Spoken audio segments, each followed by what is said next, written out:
in a short era here. I'd like to acknowledge that the land we meet on today is the traditional land of the Kaurna people and that we respect their spiritual relationship with their country. We also acknowledge the Kaurna people today as the custodians of the Adelaide region and that their cultural and heritage beliefs are still as important to the living Kaurna people today. Also read you the Council Pledge. We seek wisdom and understanding as we face the duties of our united task, praying for the peace and prosperity of our city. Please be seated.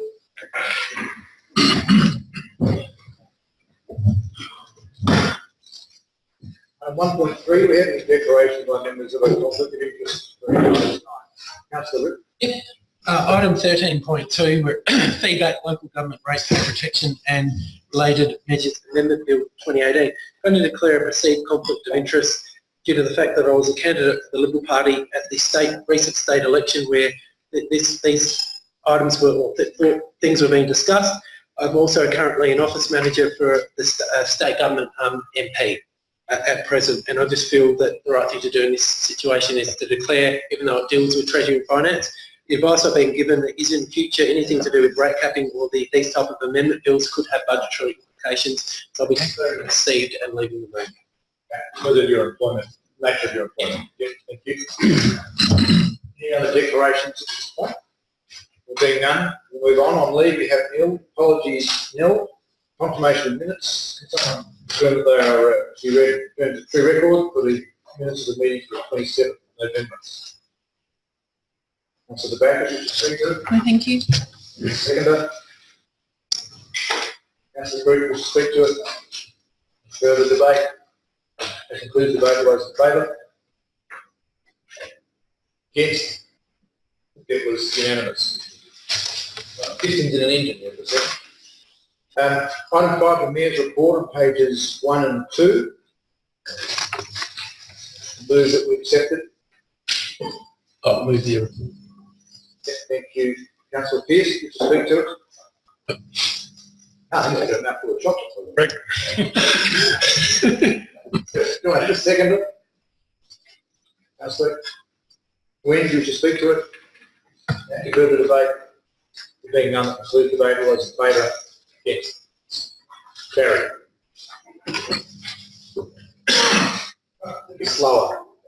I'll try again next time. Council member reports and briefings. Are there any council member reports and briefings? Notified. Okay. Nil. Petitions nil. Deputations nil. Motions on notice several. Item 9.1, Councillor Rick, Collingwood Shopping Centre and surrounding area, and as is customary here, we stand and read the motion out to us. Yeah, certainly. Obviously built that into part of what I was going to say anyway. So, Council, the motion that I have before you tonight for your consideration is that the City of Prospect Council, point 1, prepare a report for a stage approach to beautifying the Collinswood Shopping Centre and surrounding area, including the Druids Dancing Hall precinct on Cassie Street. Point 2, consult with property owners as part of the design process to assist in informing the report. And part 3, submit a budget bid for the upcoming 2019-2020 budget for Council's consideration. So during the Council election period, through my door knocking, street corner meeting and community survey that I put out, people and businesses spoke to me in the community that they have a shared concern for the need for better community hubs, facilities and activation east of Main North Road. As part of this, people and businesses also raised the need for Council to better support and promote businesses and community organisations while they're door knocking, obviously focusing east of Main North Road at that point. People and businesses have shared concerns with me about how dilapidated the area is at the Collinswood Shopping Centre, and particularly with the dance hall precinct in the building.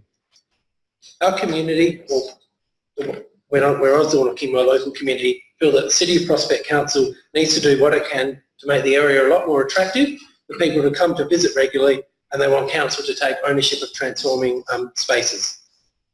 Managers and employees in the businesses also share with me their concerns about the delays in obviously the Foodland opening up and how they've suffered in terms of lost revenue and lost foot traffic as a result. To me, although the Collinswood Shopping Centre complex has great local businesses, a big part of the reason I feel that people don't come to the area more often and more frequently is that the area is unattractive and dilapidated. If we can beautify the shopping complex, surrounding area and the dance hall precinct on Cassie Street, then we'll attract more people to the area and become a vibrant and active space, or as I like to call it, maybe a mini Prospect Road in the future. I acknowledge the Mayor for his comments on page 5 of the City Messenger on the 14th of November, where he was quoted as saying that the Collinswood Shopping Centre has to be one of the ugliest in Prospect, and there is no good reason for it other than we've not sat down with the owners and thought creatively about how to fix it. The Mayor also rightfully stated it's exactly the same as Prospect Road. There was no good reason for it being ugly and desolate, and by simply working together and applying ourselves, we transform Prospect Road. I support the Mayor on those comments. We as a council now have the opportunity to support this motion to get the ball rolling to address that exact issue. Having only come onto the City of Prospect Council recently, I admire what was achieved overall at Prospect Road by the previous council in terms of making the road active and vibrant. It's a positive story about what can be achieved by working together. We have a great opportunity here, councillors, to work with the property owners as part of the design board. We have an opportunity to take ownership of transforming this space into a vibrant and active one, and one that we can be proud of. I welcome your feedback, support and your comments, and thank you for your consideration. Thank you, Councillor. As we move you had a preface to your motion, which made me realise that we don't have a preface here in the words. So would you be able to add some words to what Manager of Governance, what's your suggestion? Council Administration? Yeah, I've seen him extend. Our calls for Council Administration is requested to prepare. I'm happy for that to be included. Well, actually, can I recommend that not be requested to go out? That's the purpose of the motion. Prepare. You don't need to be requested. It's just those words, be requested, don't need to be there.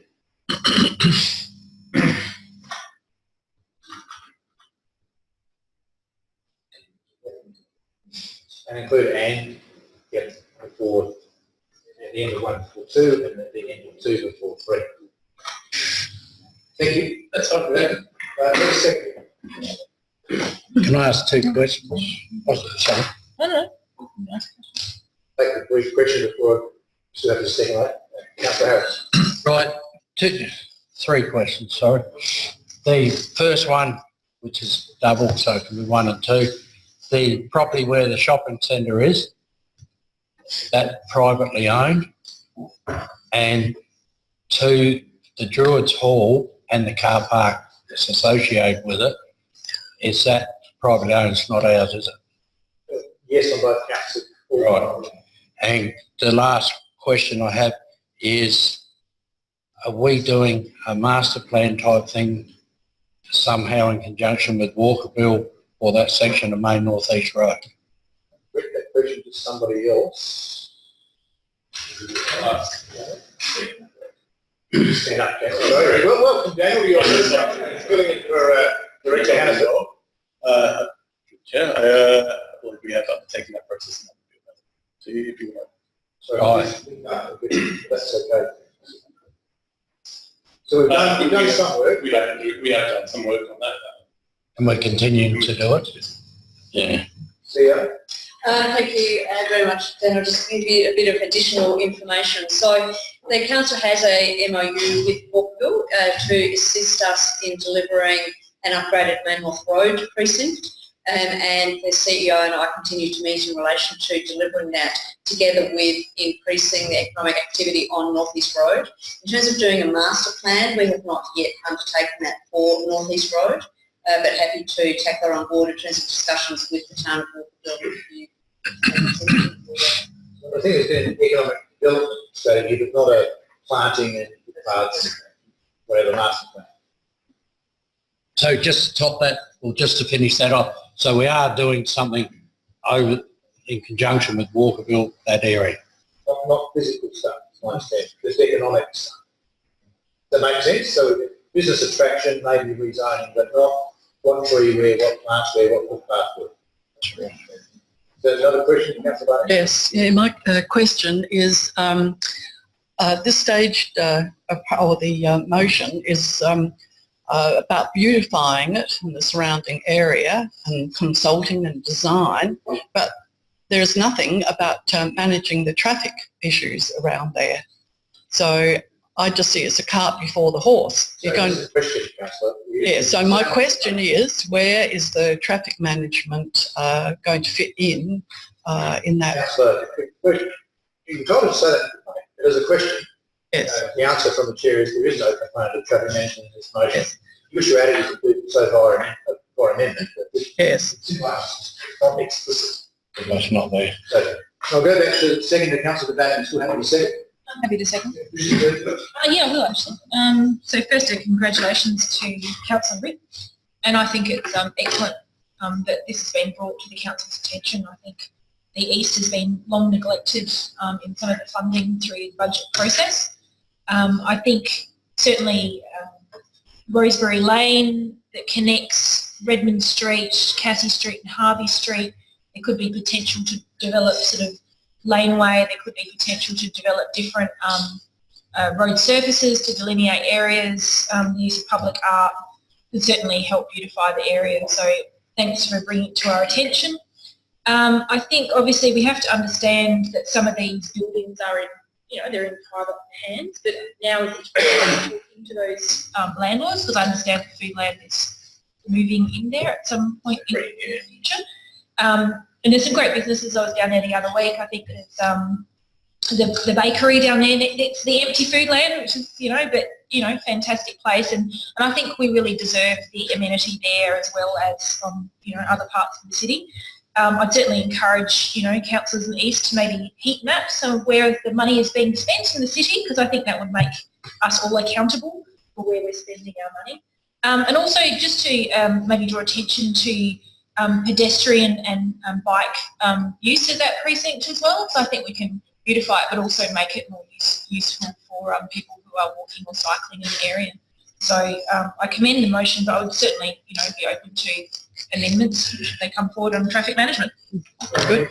Councillor Barnett. Yes. I would just wondering whether I don't know, it's through, I'm usurping the mayor's chair, but I would like to have some wording in there about a staged approach to beautifying the area, etc., and include traffic management in that staged approach. So I guess if I move it. Can you suggest words, Councillor?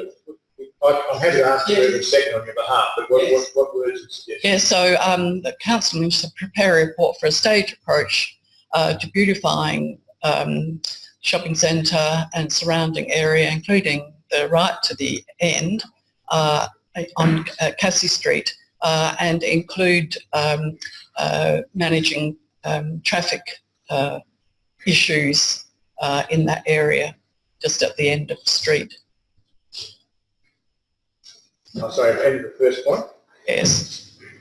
Step it up.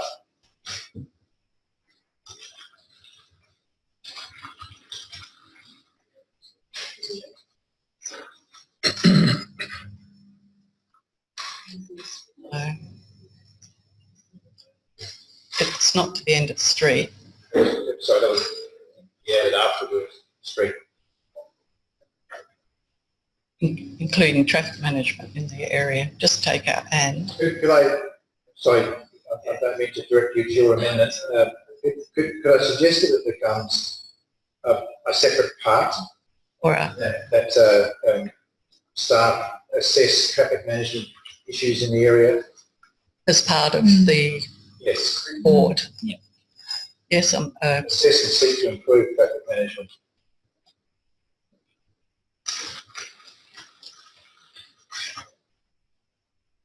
As a part 2 and then 2 and 3 become 3 and 4.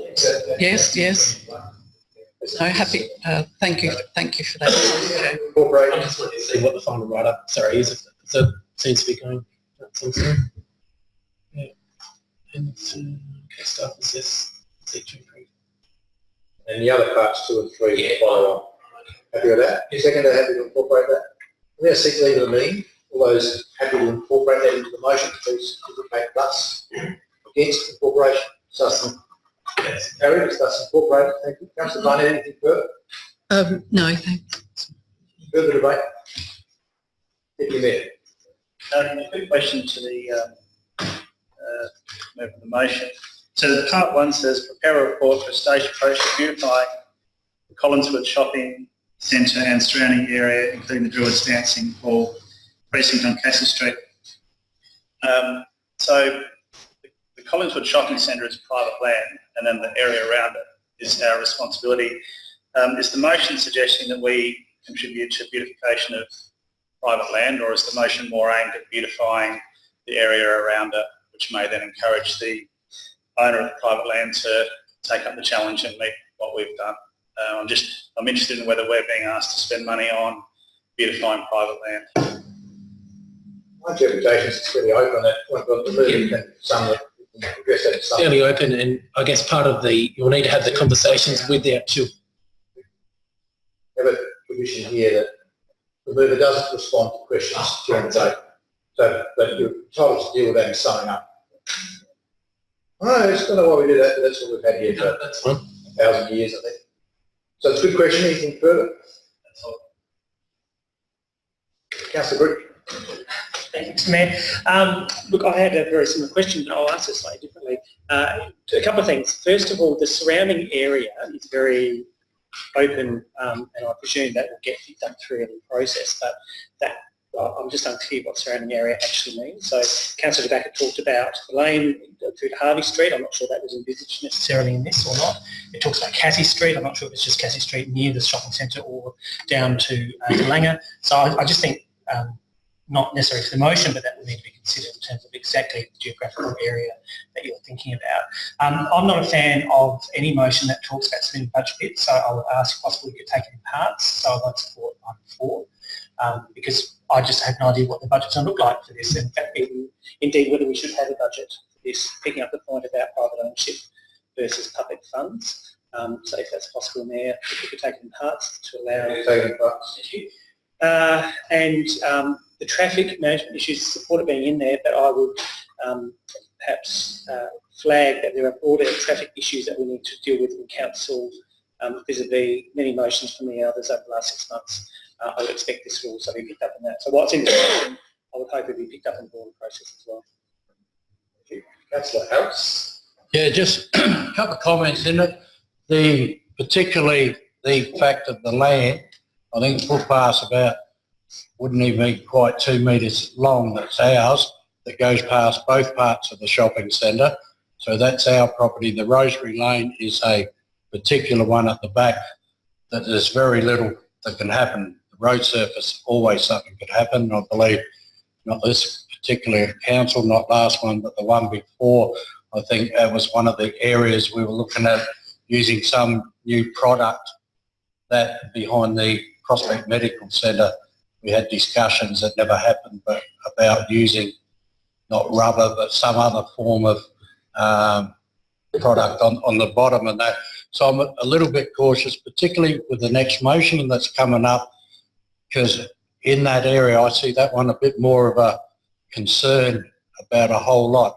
So I take on board with other people, and I won't vote for the budget bit part because there's a heck of a lot of things in that area that I'd like to try and see that happens that will help this.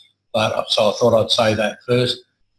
Things should be done, but I'm very concerned that it's all private owned, and I know we do things with private people on Main North Road and other sort of things, but I asked a question earlier, and that comes into my thought, is that if we're looking at doing something at Main North East Road, and that section 425 metres of it could actually fit in to something that we're doing with Walkerville. So I'm going to support those parts. I will not support the budget big part.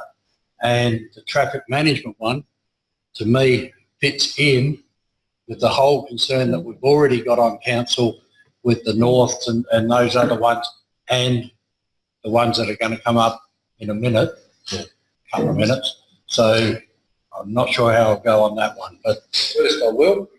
and some of the other sort of motions. Further debate? Just from the chair, I'm very supportive of this motion, and I think Councillor Whip has correctly quoted me from the Messenger Press, and then the journalist is here tonight. I think they quoted that we put in an article. It is what I said. Prospect Road years back was pretty plain and ugly, and nobody could work out how to do anything with it. And it took quite a while to work through what could be done. And there's no denying that the outcome of that process is wildly beyond any of our expectations for those councillors at the time in terms of what they thought could happen. But by working together with a master plan process, that's where we've got to. It's transformed people's perception. We've been a pretty good part of transforming perceptions around the street. It's attracted investment, it's improved rents, just attracted better services and shops to the area. I've no doubt this is going to be tricky. We don't own much land. Our public realm is pretty thin over there, but it was equally thin here on Prospect Road. And we simply said that's just a challenge we need to overcome. And if we don't challenge it, we'll get what we've got today, which is ugly, for the next 10 years. And I just think we're better than that. And I also think that the eastern side of our city deserves the creativity that we've invested on this side. And this is a great opportunity. I want to reinforce that further. There are very few opportunities for council to invest and get creative in the east. Very few. This is one of them. If you go beyond this, there's almost nothing else on North East Road that we control, apart from the ABC building surrounds, but that already is landscaped. Then we go up Hampstead Road, which is largely residential. There's not much we can do there either. This is about the only spot where we can have an impact on that side of our city. So in principle, I support it.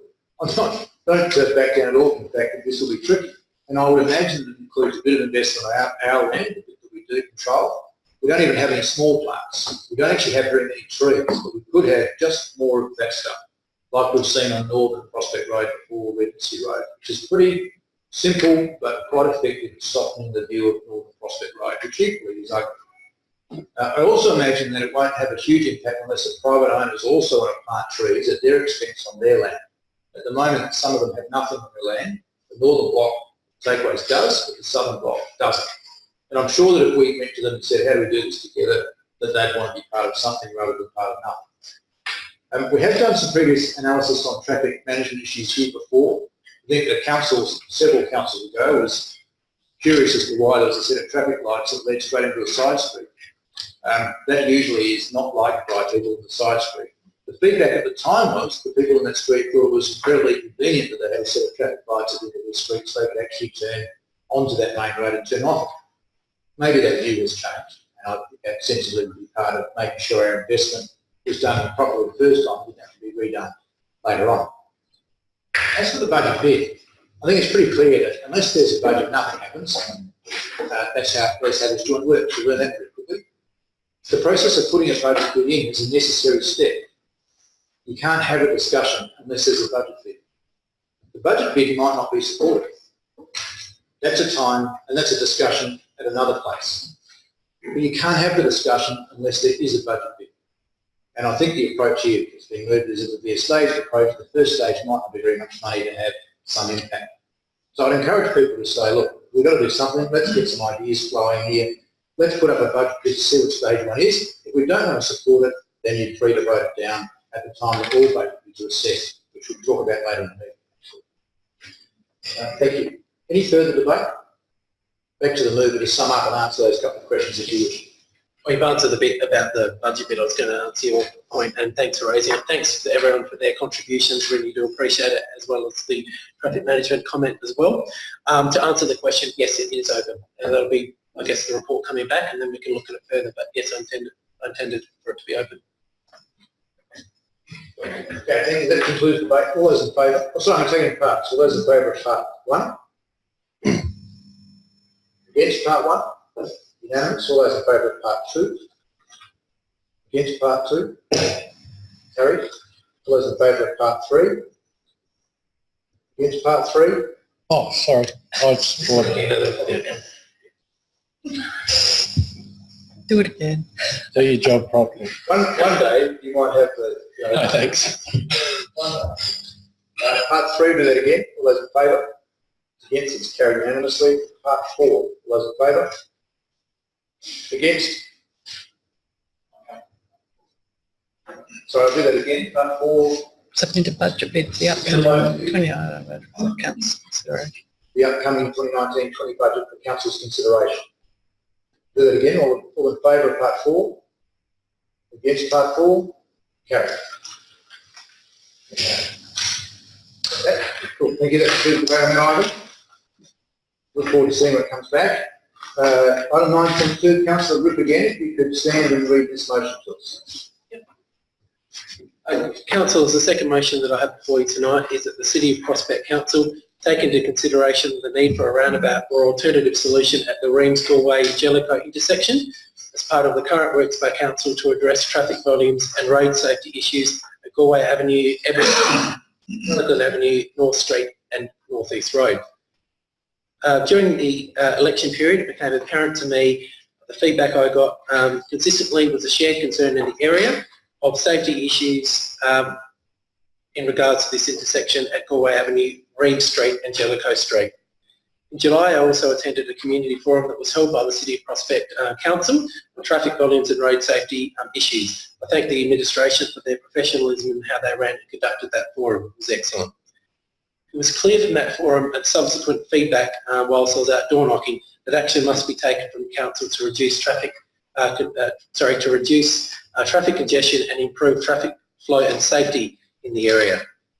I received a fair bit of feedback from people after the forum whilst door knocking that this intersection is particularly bad and it needs to be addressed. I agree with those community sentiments.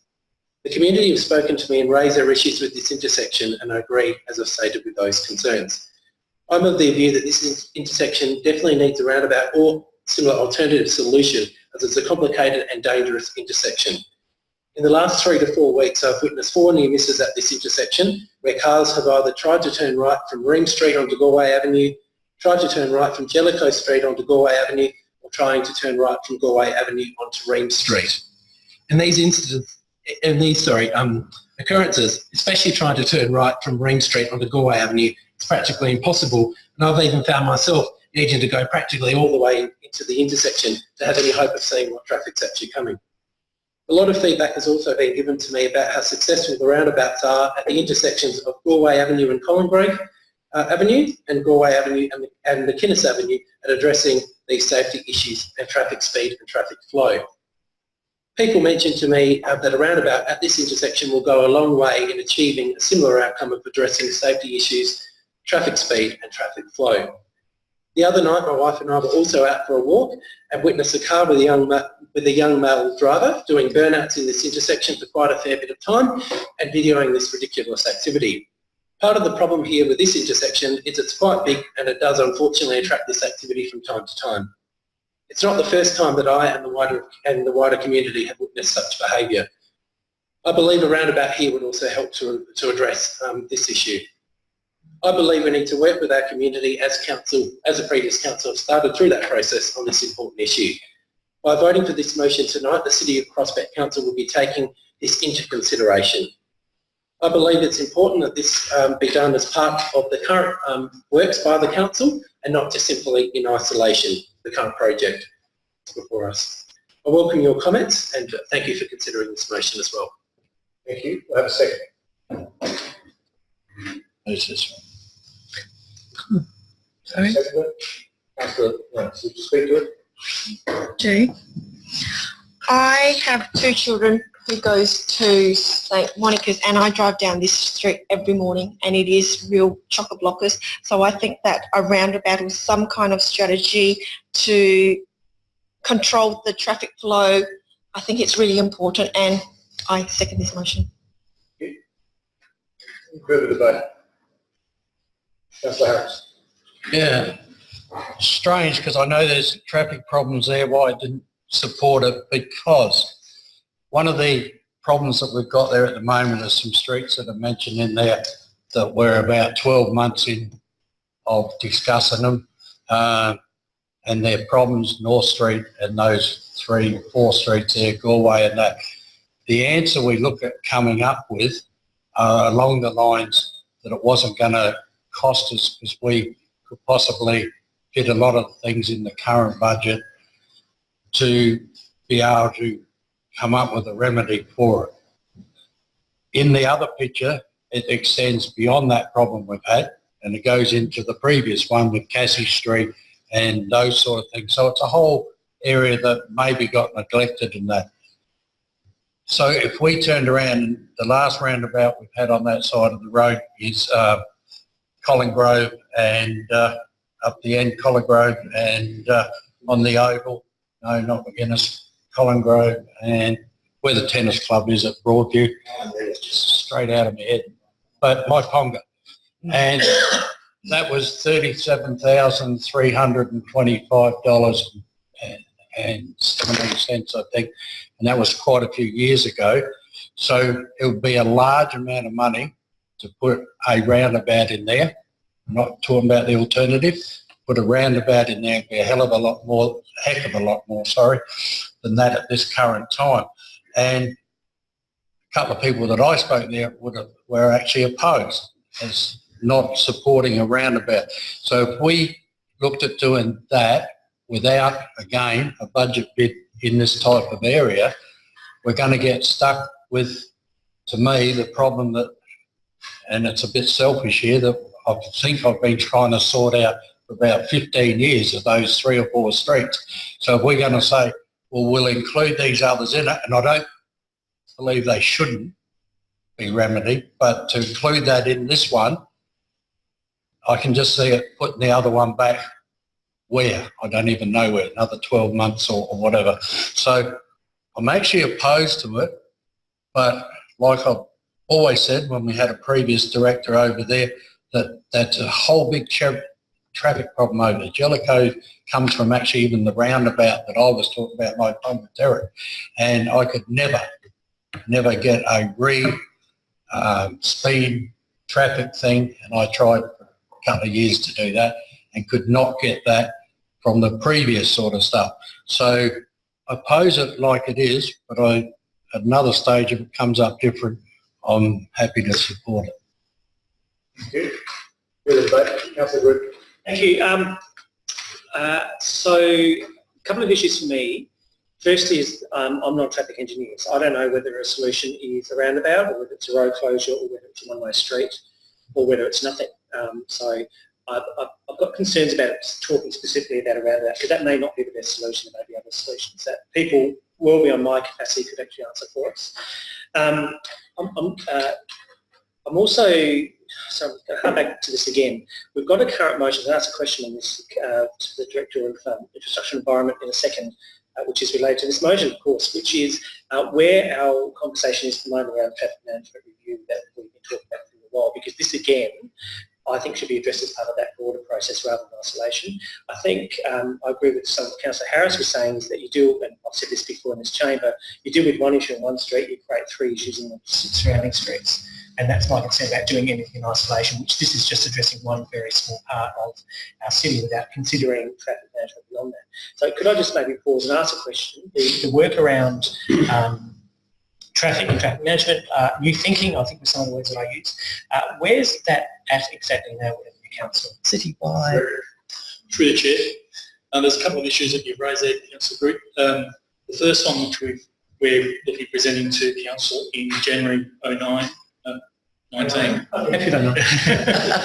is the issue of the response to the community consultation on the 40K. We said that we need to present that first before we do the other initiatives. So that's coming up in January. In relation to the Galway, Edwin, Rutherglen, North Street and North East Road, as Councillor Grip mentioned, we had a community consultation forum in July 2018. Since then we've been liaising with DIPTI, and we're endeavouring to put a report to council in February 2019 regarding the outcomes of that engagement with DIPTI.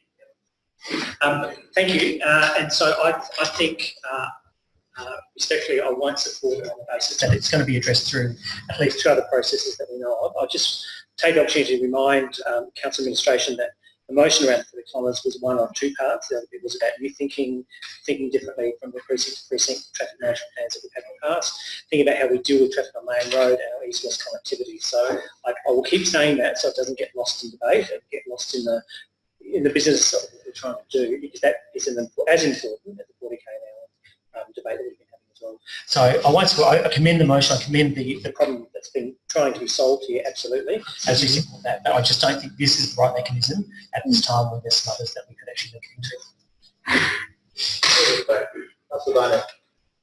Yes, just picking up on what Councillor Groot touched on. I too am trying to deal with, I think we're going back into about 2016 when we came on sort of the previous council, and it was trying to come to grips with citywide traffic management. So now we're getting, we have all these what I call a parts of the whole I do not have a handle yet on where we are with managing citywide traffic management. We do have the traffic, the precincts, but as Councillor Bruce said, we were wanting to try and see if there was some other new way of dealing with it instead of just precinct by precinct, because we still get the same issue that we're now dealing with, that people want to deal with this part, this part, this part, this part. We do not have that citywide strategy. So in prefacing that, so I'm don't mind voting for this because I see it as one part of the citywide part, and if we don't get it on the board, so to speak, again things might be lost. So I would dearly like to be able to have a workshop on this citywide traffic management that Councillor Groot has brought up previously. So I'll leave it at that. Yes, again, thank you, Councillor Rick, for bringing it to the Council's attention. I think this motion's a good one. Look, we're here to be reflective of, community sentiment and bring things to our attention. And if you actually look at the wording of the motion, it's take into consideration the need for a roundabout or alternative solution. I mean, we could say a traffic calming device or whatever you want to call it. And look, a lot of people who were elected members before have the benefit of knowing what's gone before, but I think I'd welcome the views of new elected members to contribute to what we've already got on the table, so to speak, and I think this will come back to us as part of that bigger picture. So I think it's part of the whole discussion point. Traffic problems are not going to go away, and there is no magic bullet. This is part of the conversation, so I'll be supporting it. Thank you. It might be a split vote, so I better let you know where I'm thinking. So it's not a surprise to anybody. I too do a lot of door knocking in this area, and this was an issue raised with me. I was curious as to why there wasn't already a roundabout there, given there is in Collin Road and McGuinness. And it's not a major intersection like those two. So I can't know what was different about this. It's not apparent, except when you go back and look. Galway Avenue is a narrow carriageway where there's no median strip, and it's wider where there is one. That's not a surprise to you, is it? When you think about it, you put a big gum tree in the middle, obviously the whole thing's wide. It widens at exactly this intersection. So as you're coming out from these crossroads, you're coming into this section, and on your right-hand side, travelling towards St Monica's, is a narrow road, and to your left-hand side is split and much wider. So the traffic is coming at you in the front of your car on your right-hand side, and at the back of your car it goes away. So it's quite a difficult dynamic. The approach roads are not a crossroad. They're at an angle, quite a severe angle. So the geometry of this intersection, both on the angled intersection and the wine glass opening, if you like, narrow to wide, makes this kind of tricky.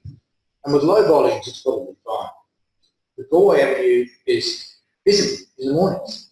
And maybe more so because there's traffic lights that we see, maybe more so. Anecdotally, I'm told that that's the case. But I think it's a particular issue that we need to pay attention to, and that locals tell me that it is. And I can't justify that it shouldn't be. The motion, I think, is carefully worded. Thank you, Councillor Britt, for bringing things from door, and I'll give it to the Council. That's what we all should be doing. It talks about taking into consideration, I think Councillor Backer sums it up quite right. It's not making a demand for money, we're making a demand for time, saying, can you please think about a roundabout or something else. So I think Councillor Wood, going back to your point, doesn't say a roundabout, it says a roundabout or something else. We're not engineers, whatever something else is, someone will tell us. As part of the current works, and this goes to Councillor Barnett's point, network analysis is important and it should be more than just one street. And looking at the very next street, north that goes into Rutherglen, which goes into Edwin, it's a really important issue with Councillor Harris that needs to be resolved. What I wouldn't want is that we resolve that by restricting traffic through there, which is what the Rutherglen Edwin people want us to do. And that traffic seeks an alternate path through Greens, Jellicoe, so that mightn't be immediately sensible, but they might go Greens Galway, and that intersection gets further pressure on it, and we already know that the locals think it's a problem. So I think it should be included in the current analysis. Whether it is a roundabout or not, I don't know. Whether it's funded as part of the current thing, I don't know. But I think we should be aware of the impact on that other analysis, which is only one block away. So I'm supportive of this motion. I look forward to seeing it get up and seeing what the staff advise. Is there any further debate?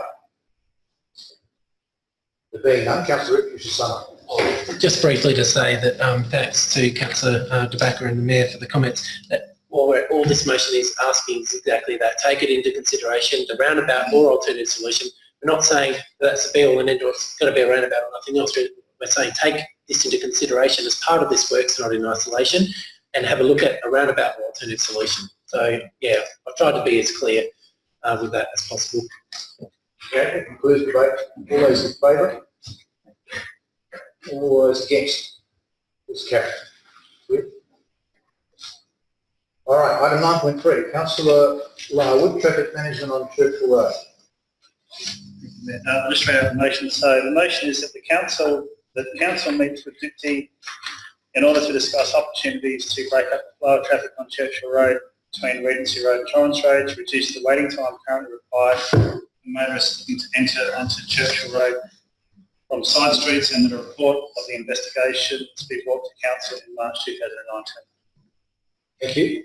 Speaking to it. So along the same lines of what I learned door knocking in the recent campaign, as we all know, Churchill Road many years ago was locally known as the road to the dump, and so council proactively put in place a series of strategies which have revolutionised the street, changed the landscape and turned it into an area which is highly desirable to live. A lot of benefits have dropped out of that process. People now live in an apartment in a growing and vibrant area and live on a street that's attractive and well maintained from a vegetation point of view, etc., etc. But of course, with any significant change, there are always knock-on effects and also some negative impacts as well. And one of those negative impacts is turning a two-lane street into a one lane each way street. And also we've brought a lot of additional traffic to the street. And not all that's coming from this section. There's a lot of traffic coming from the north along Churchill Road as well. So the major impact on people who don't live on Churchill Road, and there's around 27 streets which end or start at Churchill Road, whichever way you think about it, is considerable waiting times and frustration caused by an inability to get out to the flow of traffic. This, of course, is not at all times of the day or night. It's typically at peak hour. Out of the top two pieces of feedback that I got when I was door knocking was that this is a serious problem for people who live on side streets and getting out to Churchill Road is a problem which is, I don't think it's caused any accidents as of yet, but the frustration is building and we may see some issues down the track. There's one set of pedestrian lights between Regency Road and Churchill Road. Apart from that, there's nothing which stops the flow of traffic, so it's a continuous flow of traffic. So my motion is asking us to have a discussion with Dipty to see if there's ways of breaking up the flow of traffic. I don't know what they are because I'm not an engineer or someone who's an expert in this area, but I'd like us to have a discussion and to see whether we can come up with some simple and cost-effective ways of,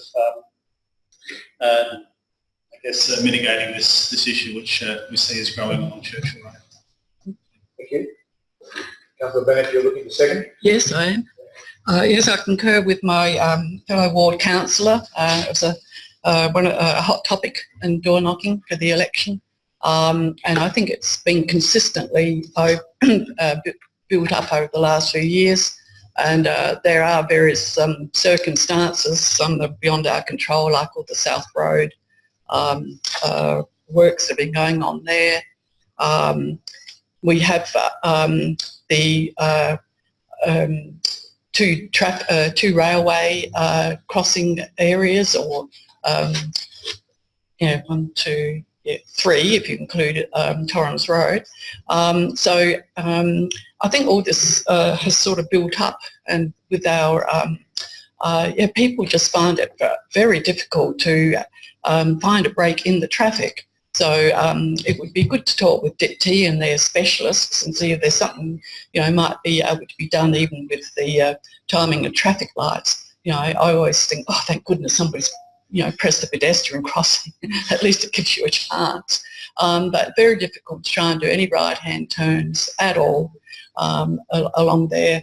I've anecdotal evidence, and even it's not anecdotal evidence, but myself, to try and get to Devonport Terrace and to some of our meetings, I have to go down, and that was 6 o'clock at the evening. So I have to go down Braun Road, right down to one of the furthest streets, Beatrice, turn left, if I'm quick, turn left, try and get over into a right-hand turn, and then try and get down onto Devonport Terrace. And this is not an uncommon experience when you talk to people. So I urge people to support this motion. Thank you. Further debate? Councillor Pitts? I just want to agree with the two speakers so far. I don't use that road often myself, but when I do, I think the word that Matt used is very frustrating. I'm not a very patient person, and I've got a friend actually who lives near Gladstone Road where the pedestrian crossing is, and he actually can go out and press the button to enable him to get out. So I'm not sure that's the answer all the way down the track, but certainly a meeting with DIPT would certainly help to rectify something. Further debate? Councillor Rich? Yeah, look, I support the intent of this motion, and we've got our own road that's got a similar, probably Main North Road. I've given up now trying to turn right from onto Main North Road. It's just a disaster. Most people turn left in that door. You turn where they can. It's just what you have to do on Main North Road, unfortunately. So anything we can do here, I totally agree with the two speakers. I'm very supportive of this motion. Further debate? There being none, I can move to Councillor Albert, Deputy Mayor, to sum up. I think I'd only like to say that there was some discussion with the previous motions around a total area traffic management plan, which I'm supportive of. However, if we sit and wait for that to happen, because it's a big piece of work, and I think we've been talking about it for a while now, we may never get anywhere, and we may continue to frustrate people. So I'd like to get on with a few of these ideas, and they should ultimately form an area-wide traffic management plan. But where there's some obvious things that we can do which have a fairly significant impact on quite a few people, I think those types of initiatives should be supported, and we should start doing some of that work. Thank you. That concludes the debate. All those in favour? Against? Carried unanimously. Thank you. Councillor Larwood, 9.4. Thank you there. So the motion reads that Council Administration investigate the function and role of Braun Road in the context of the road hierarchy to determine future opportunities to improve its functionality and create a safe and attractive environment for all users, and that a report of the investigations be brought to Council in April 2019. We can do it.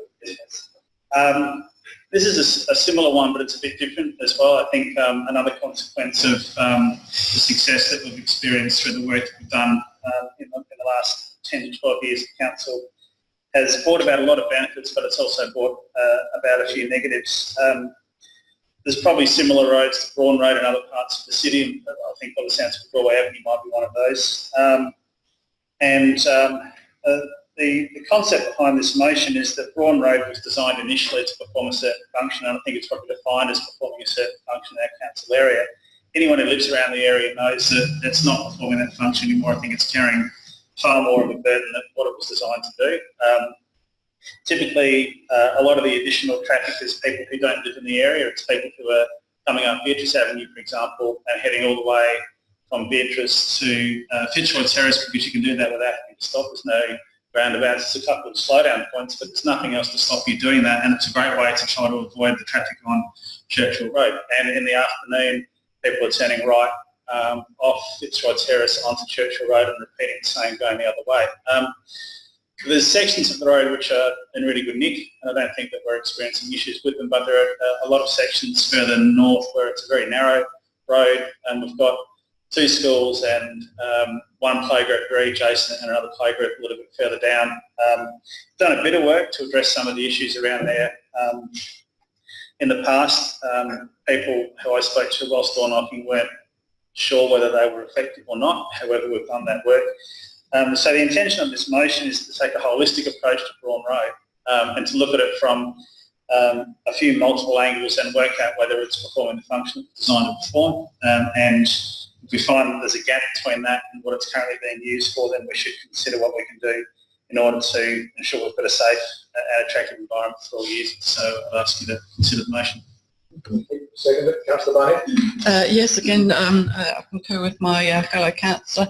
And again, this is one of those roads which it's actually got a very, I think in response to replying to a resident who asked about, if different things could happen and try and make it safer, that over many years there have been many attempts and some have been just successful, like just getting a 40k in on about the 3rd attempt over some years. We've had the department with its make a bike boulevard thing, which I think we might have the bikes but not the boulevard.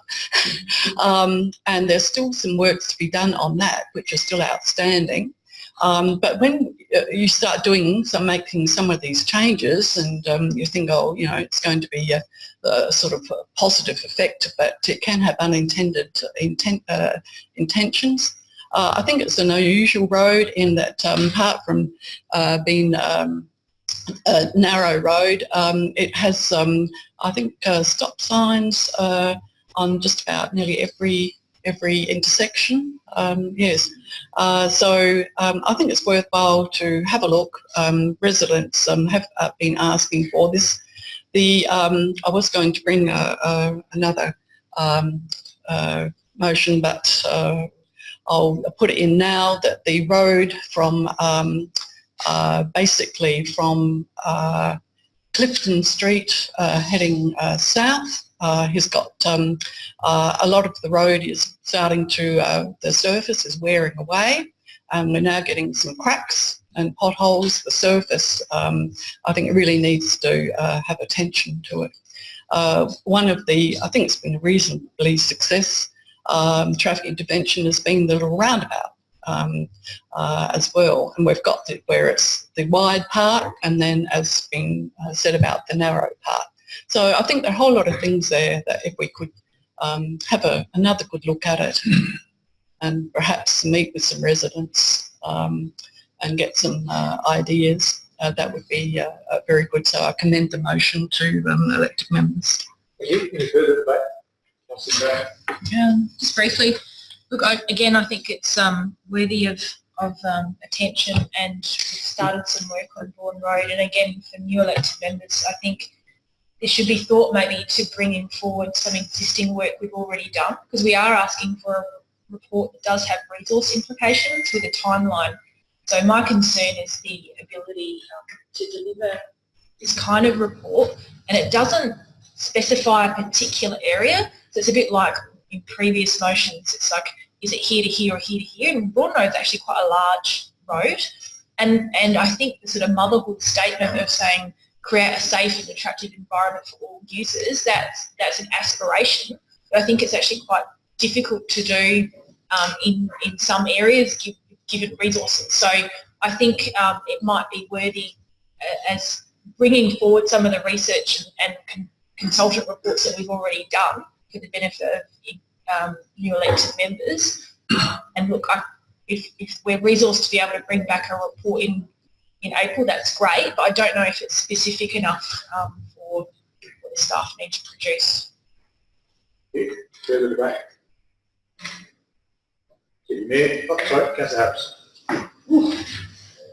Strangely, I'm very happy to support it, but the reason I'm supporting because I'm very disappointed that a lot of work went into from other government departments, more so than even us, with the push bikes and things, to make this a fantastic bike shared car route through the city to all this sort of stuff, which was a bit tricky. And so I'm supporting because I'm disappointed that didn't look like it was successful in the whole road. Might be successful in sections, but the whole road. So I'm more than happy to support it, particularly coming back with some report by April with some ideas. But I do take the previous speaker's thing. Again, then we start bouncing. It's great when it comes to budget time. We'll bring up between now and June 5,000 ideas that will cost $20 million.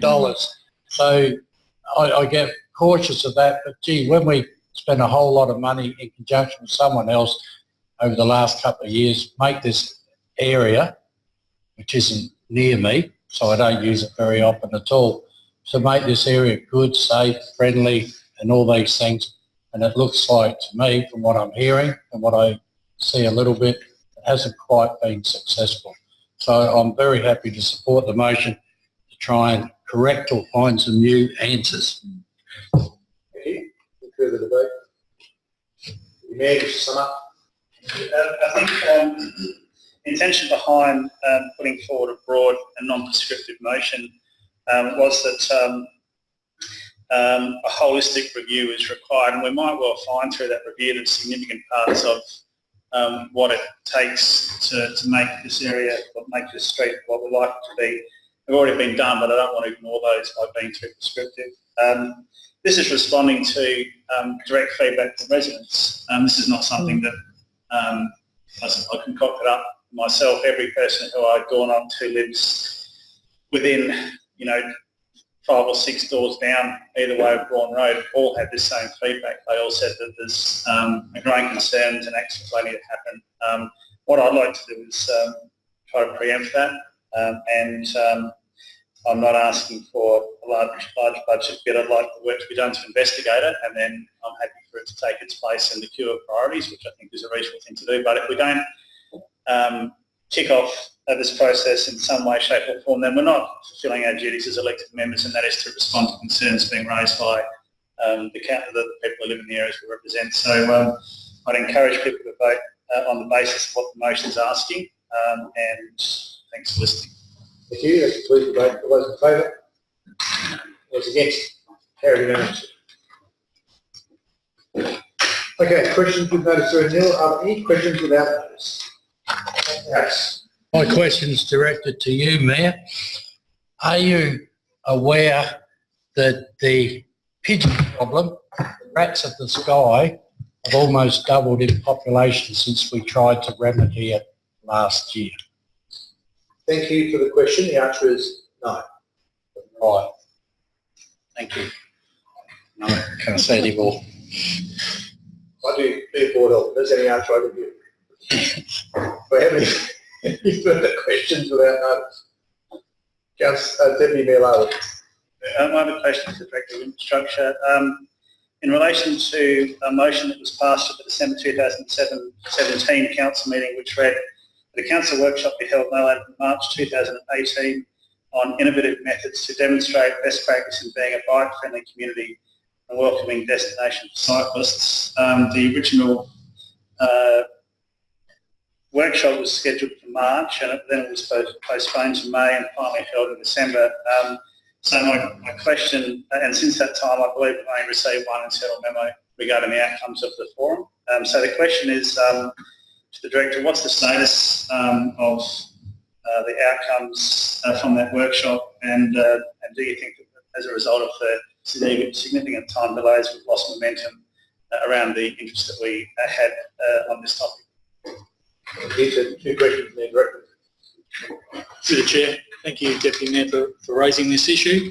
I'm happy to provide a memo to elected members tomorrow morning identifying the outcomes of the drug strategy and actions that the Council administration have undertaken since the Community Forum. So that will happen tomorrow. Regarding loss of momentum, I agree that it has taken longer than it should have, and we apologise for that. Thank you. Further, Deputy Mayor? And I saw another hand, Councillor Barnett. Yes, I've had to cross some out because they've already been dealt with elsewhere. So I have two questions. So one is, could the CEO take on board providing a regular memo to councillors showing the status of reports still to come to council? So, Councillor, not resolutions made, but future reports or... Reports that are outstanding. Reports we've requested to come back to council. Yes. Yeah. Thank you very much for the question, and through the Mayor, certainly happy to provide advice in terms of the status of those reports. You would be aware, I think, that we do an annual report on our resolutions and progress in relation to those, but happy to supplement that with some further information. Right, thank you. And yes, what remedial action is proposed in relation to some residents' complaints about overflow of stormwater onto their virgin footpath from the newly installed drain at the eastern end of Alexandra Street and the NBN pit filling with water? Thank you, Director. Through the Chair, thank you for the question. As councillors will be aware, approximately 3 weeks ago we had a relatively large storm event, isolated storm event in that area. We received a fair bit of scouring and erosion of the verge of both sides on Alexandra Street. We've currently liaising with the original designers and another consultant about ways to improve that situation. One, have we got the stormwater right at the top at Prospect Road intersection? And two, how do we minimise the scouring erosion down Alexandra Street? We're currently reviewing that report. I'd expect to have a memo to elected members within a week regarding short-term, medium-term and long-term measures to counteract that stormwater damage. Thank you. Any further, Councillor? No. Further questions without notice? Yes, just one. That was quarter answered before the Director of Infrastructure. My question is very brief. For the people of Rutherglen North, etc., when would be the next public meeting we're going to have of those people? Director. Through the Chair, as I mentioned, we're looking for a report in February. We envisage we'll have a community forum shortly after that council meeting. So, Director, it's been a while. I know there was one scheduled for October that didn't get held because it's in the caretaker period. Do you require, there's not some reason you can't schedule that meeting in March rather than wait for an outcome in February from council? You need something to ask before you schedule that meeting? Yes. Does that mean it's probably going to be the 8th by the time you give people notice? Through the Chair, we tend to only give about a fortnight's notice for those sort of meetings. If you give too much notice, people forget about it in the future. So I don't envisage it to be too much longer after the February meeting. No, we don't need a resolution of council to book that in, and I'm happy to consider that. I'll take that on board if that's okay. Yep. Any further questions about that?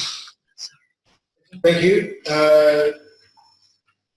Have nil minutes from our other bodies that we're involved with. Item reports for discussion. Item 13.1, replacement of pine trees at Woodby Oval, that should say. There is a multi-part motion there, and the report is comprehensive. Anybody? Anyone? Anyone happy to move it? Thank you. Councillor, speak to it. Yeah, just briefly to say that it's obviously it's a good outcome. I was during the council period with the Prospect Broadview Bowling Club that showed me the site and the greens. So I don't agree on page 13 where it says basically it was saying the structural damage is minimal. With your bowling club, it is a problem to have your green completely out of action. And I was down recently and took another photo of the bowling green, and it looked like it was day 3 of an Australia-India cricket test match. So I don't agree with that sentiment, and it might get worse with the hot weather. Haven't seen it in the bad weather, but it definitely, particularly at one end, it looked like it'd be a batter's paradise in the cricket. So I don't agree necessarily with that point. And bowling greens are sensitive because it's the sensitive nature of the sport and the way it angles the ball. So I didn't agree with the photo I took and what I saw there. It might not be catastrophic damage, but it's damage enough to affect the green and make it unplayable. And I think that's a serious issue. So I'm happy, and it's pleasing to see that not only are the 24 trees coming down, but with our environment policy, we're replacing 14 trees there, putting in the root barriers. So hopefully that won't cause future issue. And we're also planting with the 10 native trees at Broadview Over. So it's pleasing to see that we are replacing trees that we are removing as well. So look, I'm happy with the overall recommendations in this report, and thanks to the council administration for the thorough report, which included the consultation. It's actually good reading it all and absorbing it. It was a really thorough report, so thank you very much. Yeah, thank you. Do I have a second? Councillor Harris. Yes, thanks. I don't really want to add any more because it's previously been said. I don't think much is needed on it. I do see these trees different than the Broadview Oval. I actually think it's 2 different sort of setups, and I believe the 10 on Broadview Oval is to do with the ones we pulled out basically for that running, walking, motorbike track around the oval. And so I see that it's good, but they're still not the native pines that hopefully we put up somewhere else. So I support it, but keep in mind what I did say while we went on the bus tour, that little area there where those trees are, we should look at better utilising that, particularly with the trailers that are left there day in, day out, week in, week out, year in, year out. So I definitely support it. Thank you. Any further debate? Councillor Bruce. Look, I'll absolutely support the motion. I'm very supportive of it, although I never like cutting down trees. I just had a couple of questions more process, if I can. So on page 8, as part of the justification for putting down the trees, it says based on the arborist advice. I thought the arborist advice said that the trees were in good health, which is a contradiction to me. So if we're basing the recommendation based on the arborist report, it would be to keep the trees. So can I just clarify what the arborist actually said? Point 1. Through the chair, yes, you're correct that arborists still advise that trees are in good health, but we considered all the factors, and that's just one factor that we considered. The trees need to be removed. So that's just one factor. Even though it's 4, it's just one of the factors we considered. But pointing out the arborists said they were healthy. Most arborists won't recommend cutting down healthy trees, I suspect. Point 2 was just in relation to the cost, so it's about $18,000. That's within the existing budget. What are we not doing as a result of doing these trees? Through the chair, thank you for bringing that up, because it's something we did fail to report in this report about what aren't we doing because of that $18,000. Because of that, we have considered a alternative motion in that sense, that it could, the 18,000 could come subject to savings in the 2nd or 3rd quarter budget review. So, for him, you answer the first question first. We might get to that second answer to a possible second question. Sorry, What, at the moment, I jumped ahead. with, with no other change, where would this money come from and what would it be done? So it's At the moment, it's been attributed to the street tree planning budget, which would mean we would not be planting as many street trees in general areas this financial year.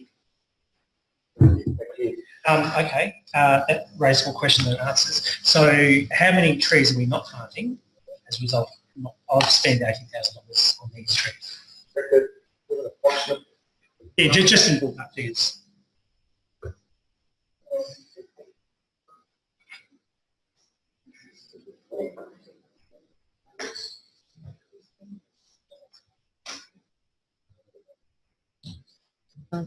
Through the chair, approximately around $750 per tree for a street tree, depending if you have to remove, how big it is to remove.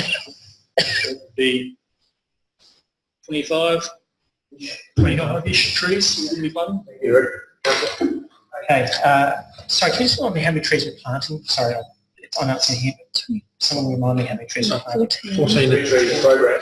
14, sorry. 14 in that side and then 10 at the... Through the chair. Sorry. Your last council. Thank you, Councillor. Okay, so we're planting as about as many as we would otherwise. So, notwithstanding the budget review, I'm concerned that we're kind of responding to a very important need. I don't want to discount that, but there is also need for those transport trees somewhere else in the city. And I accept that there'll be potentially a budget variation, but then that's just still taking money from somewhere else to fund that. So, big concern about that. The last thing, sorry, I think there was a last one. If I can find my notations on this. That's right. There's a comment in the report that said that the playing green is worse in summer than it is other times of the year because, my inference, the roots tend to come up more. Is that a fair assumption? Maybe to the director. Sorry, it says here, the seed rolling green is affected by pine trees' roots, particularly in summer, making that green unusable. So I'm just trying to work out if the roots are already on the surface, does it matter what season it is? Director. Through the chair, the roots do come to the surface during the dry months. With the paid trees. Thank you. Look, I'll still support it, but can I just, I think I said this before, but can we, where there are budget implications like this, it's really important to understand what the cost foregone is in terms of other areas or other programs. I'm hesitant. I'm just thinking out loud here. I'm hesitant to support in one sense because we actually don't have a budget for it right now, and we're relying on the budget saving in Q3 to fund it, or we forego the 24 trees that we are going to plant somewhere else. So I'll hear the rest of the debate and the mover, and I'll make my determination whether I support them. I'm just not totally convinced at this point, just because I don't think I have enough information. Thank you, Councillor. Further debate? Question. The 24 pine trees, will they be transplanted somewhere else? Director. Through the chair, no. The cost to transplant those trees, while it may be possible, would be quite astronomical. Christmas trees, Christmas trees. Yeah, we're passing the day. Anything further? We're passing the day. Further debate? Can I just, from the chair, Director, ask you the second question, which didn't get asked, that you provided the second answer to. Should we say we're not happy to do without the street tree planting program reduction of 5 trees? I'm not happy with that reduction. The alternative funding mechanism, well, it seems to me you can either find it through savings or just go up as a budget bid and go up with all the other priorities we discuss it. And this is, no one's life's at risk here. This is a nice to have rather than a must have. So are they the two alternatives? It's either find savings or it's a budget bid? The club supporting use of money, are they? Through the chair, yes, we believe that they're two suitable alternatives. Thank you. They couldn't put in some money into it. That being the case, Director, if somebody wanted to consider amending this motion to go along those lines, that certainly wouldn't be me from the chair. But if somebody else wanted to consider amending, where would that be? I presume that would be in item 3. instead of saying as part of the street tree planning program, it would say subject to finding savings in budget review 2 or 3 for 2018-19. Would that be your recommendation, Director? Certainly that would be, to let the members, that would be my preference. I'm a big supporter of our Green Tunnel program. I think we've been far too slow into it. I've gone on extensively on that topic and everybody loves it. Found very few people who don't want it. They're the people who don't have a tree outside their house because mysteriously the tree we plant outside their house doesn't thrive. But there are very few of those people. Most people overwhelmingly want a street tree program to really kick on, and we have a number of inadequacies. And 25 trees is, it's the best part of one side of the street. So I've just let that sit out there. If someone wishes to amend that, Further speakers, Councillor Barnett. I'd like to move an amendment. What might that be, Councillor? That's currently Being written up now. on the screen. The council endorsed planting of 14 crepe myrtle trees, including Rebones Place. Pine tree subject to finding savings in the second or third budget review 2018 or 2019. And in speaking to that amendment,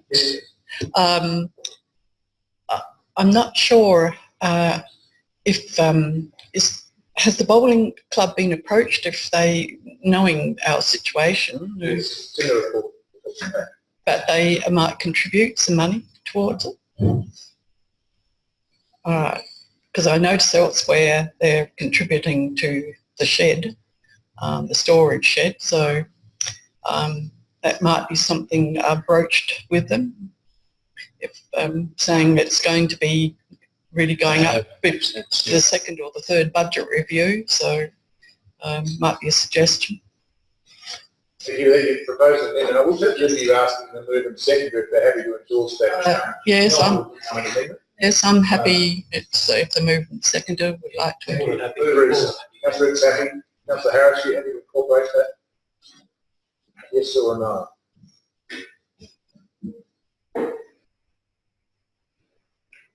Okay. Yes. Yes, thank you.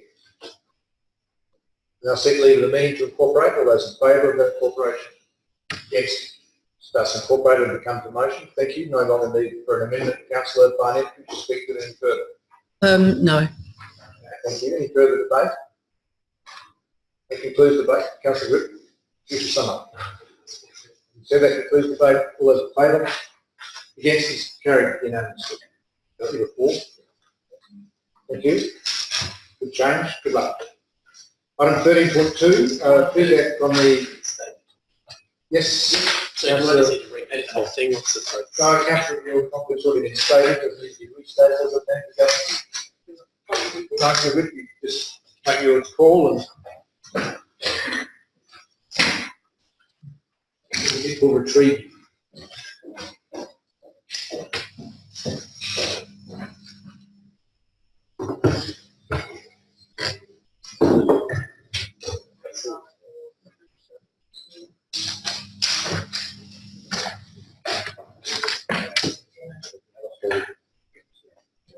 Sorry, councillors, I was just remembering out of the room, just the Act and the Ombudsman states you have to be out of earshot. We don't actually have many options here to be out of earshot, particularly if it's pouring rain. So just ask to see where councillor might go, and also let's think about that in our next venue, which is also a temporary venue. So we'll just, sorry, I don't like mushroom behind the scenes, but you know what I'm trying to So he say. can put his car and sit in it. We've got to go and find him. So Toilet? anyway, feedback from the local government, local protection related measures amendment bill 2018. There's a request there for us to endorse a position put by the staff. It's quite a complex bill or complex amendments that are proposed and therefore a complex response provided. I'm just going to do a show of hands as to how many people wish to comment on some of those responses. I certainly do. A couple of others. I think it might help if we suspend meeting procedures to allow that to happen and not therefore be amendments. So seek leave of the meeting, suspend meeting procedures until 8:45 should be met. All those in favour? Against, so thus suspend. So just a way of background, perhaps Kate or Jimmy? This amendment to the chair, this amendment has put before us. We have a due date of December, so LGA has provided their preliminary comment, and there is quite a few sections through this this bill that council needs to have a position on in providing the feedback. So I'm not quite sure how LGA will consolidate all the feedback. How would they actually consolidate it and provide feedback to, I guess, before the bill is being passed? That's their job. Yeah. As good as that. So what the staff has done is the executive have met and just looked at all the angles of what would the elected member, what would be the position of council, what would the position of staff. Because we don't have a lot of workshop, I'm unable to run a workshop with you, so we'll just put in what we think are some of the key changes, what we think council's position is, and this is for you to guide us. Okay, so let's kick off, Christine. Yes, so on attachment 27, page 57, people are happy for me to go ahead. There's the section that says if a council passes a resolution of no confidence in the principal member of the council, a general election for all positions on the council must be called. This provision does not apply to a principal member that is elected from within a council, like some of our rural councils, I think, are the ones where that would happen. Now, there seems to be discrimination against councillors that have a publicly elected mayor compared with the council's elected chairperson from within the council. And the discrimination is that all councillors in the first described situation, where they've got a popularly elected mayor, why should everybody have to undergo another election? Whereas if you're in the one that's got a chairperson elected from within, they just go on their own merry way and just stay there. I see it totally, if that's how I interpret it, I don't see why we should all have to undergo another election. It should be just the mayoral election that's held.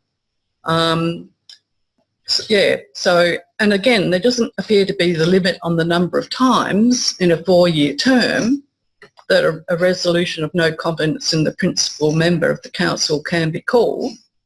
If you had a really recalcitrant lot of elected members and they're all carrying on like pork chops, it could be happening. They could be having by-elections or whatever. A general election. At the drop of a hat of whatever's happening now. And I would like to say that there should only be an election for the principal member of the council, the mayor, not all councillors, after an independent investigation, and that should be by bodies such as the new proposed local government commission. And so just focus on the issue and not try, I just find that, to me, I thought that was totally amazing. Yeah, I agree. The LGA's comments pretty much pick up where you've got to.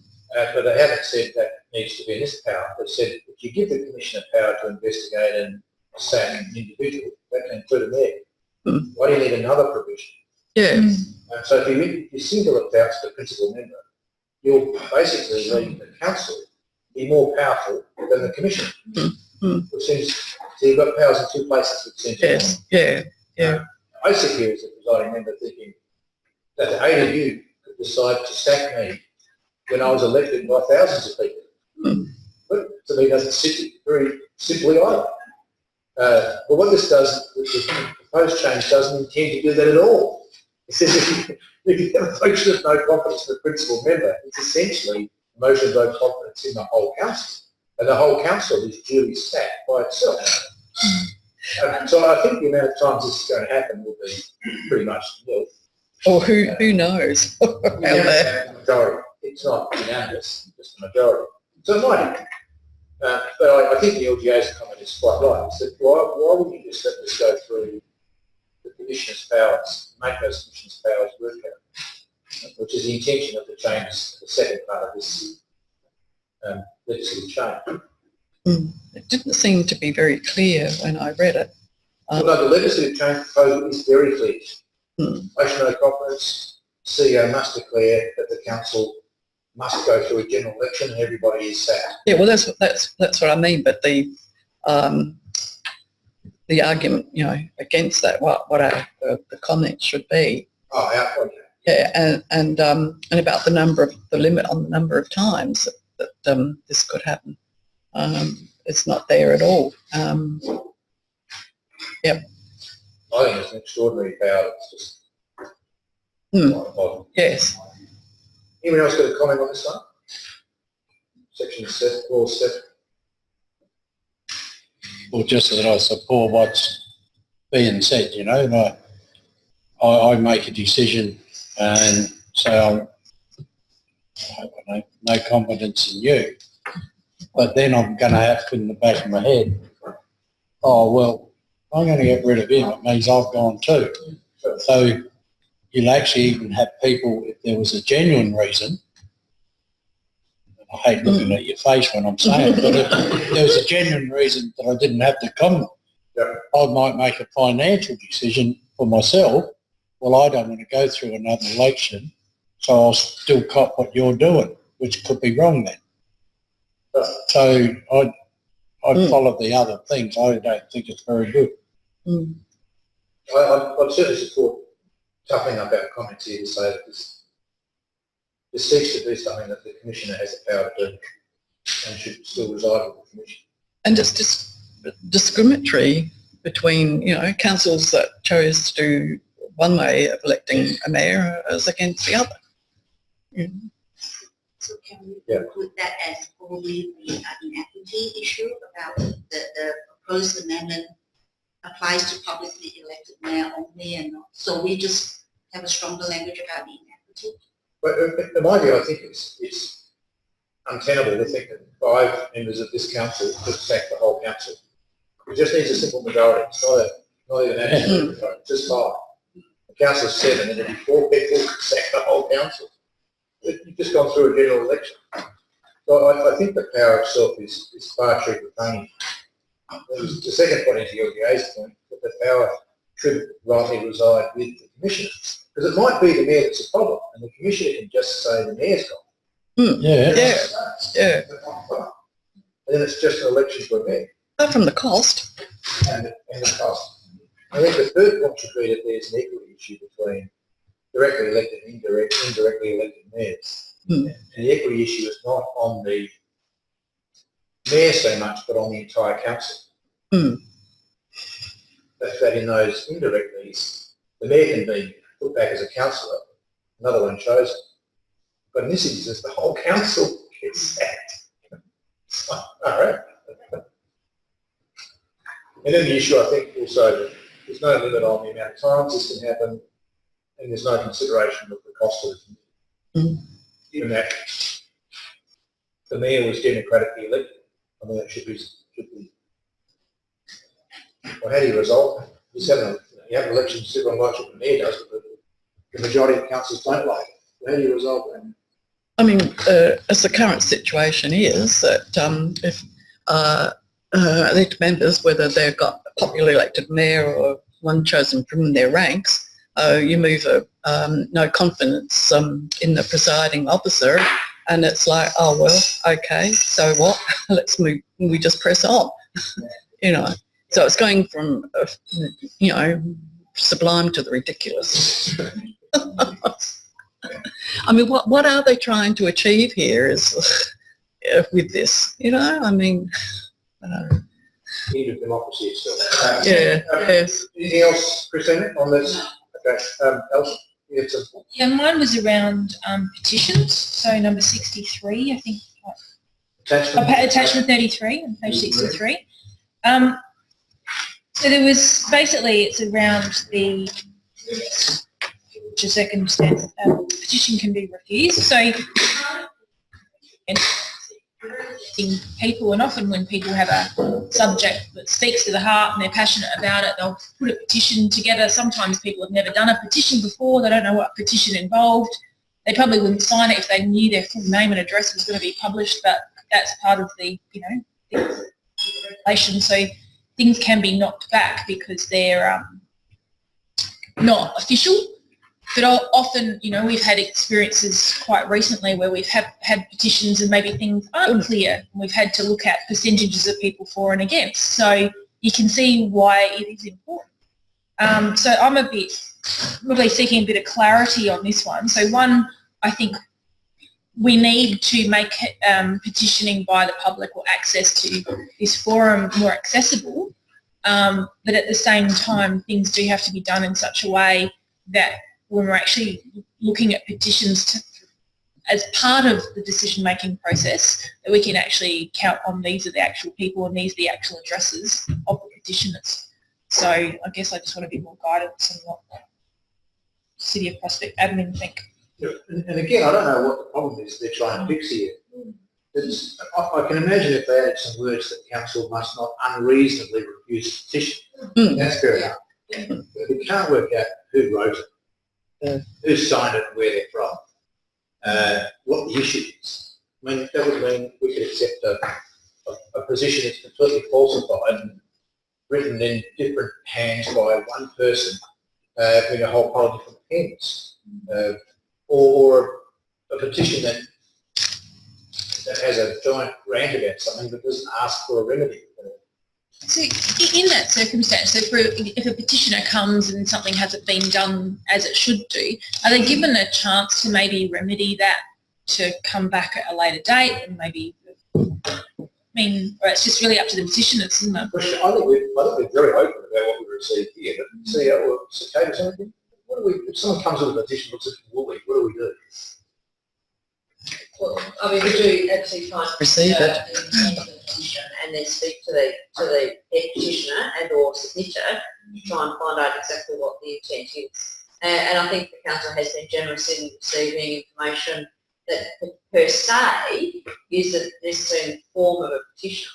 I can understand in terms of some of the intentions of if a petition is not legible, of what you do with it, but we don't actually face that issue within certain City of Prospect, and I think it's rare that a petition is ineligible, you can't actually read it, but we do need some direction, I think, in terms of how best to deal with it. And as we saw with Nessa Mazzi, there was a lot of, information coming around in a whole lot of different forms, and we struggled with dealing with it. Yeah, you do have the authority to actually accept the petition. I think we have some a situation before that is something, one particular area is missing, but the intent was quite clear, and CEO has accepted the petition. So the intent is what is, I guess, the spirit of what. Yeah. We don't want to say this box isn't ticked. Correct. Out. Yeah. That, Something reasonable. yeah. So I think our wording is that responding to the petition is fine. Yeah. But our comment around rejecting is, in my view, wasn't clear that we might find it to approve that failure that someone's trying to sleep. It's like, okay, yeah. But next we really state what the procedures already say. I think it might be better to suggest that the council shouldn't unreasonably refuse a petition. And let that be the change they make, rather than be, just got to accept anything. It's just not, how do you make it useful? Yeah, you could face a scenario where there's some vexatious activity happening, and so there does need to be some capacity, I think, for the council and the CEO to make a decision in terms of whether that is an issue that needs to be brought to the council.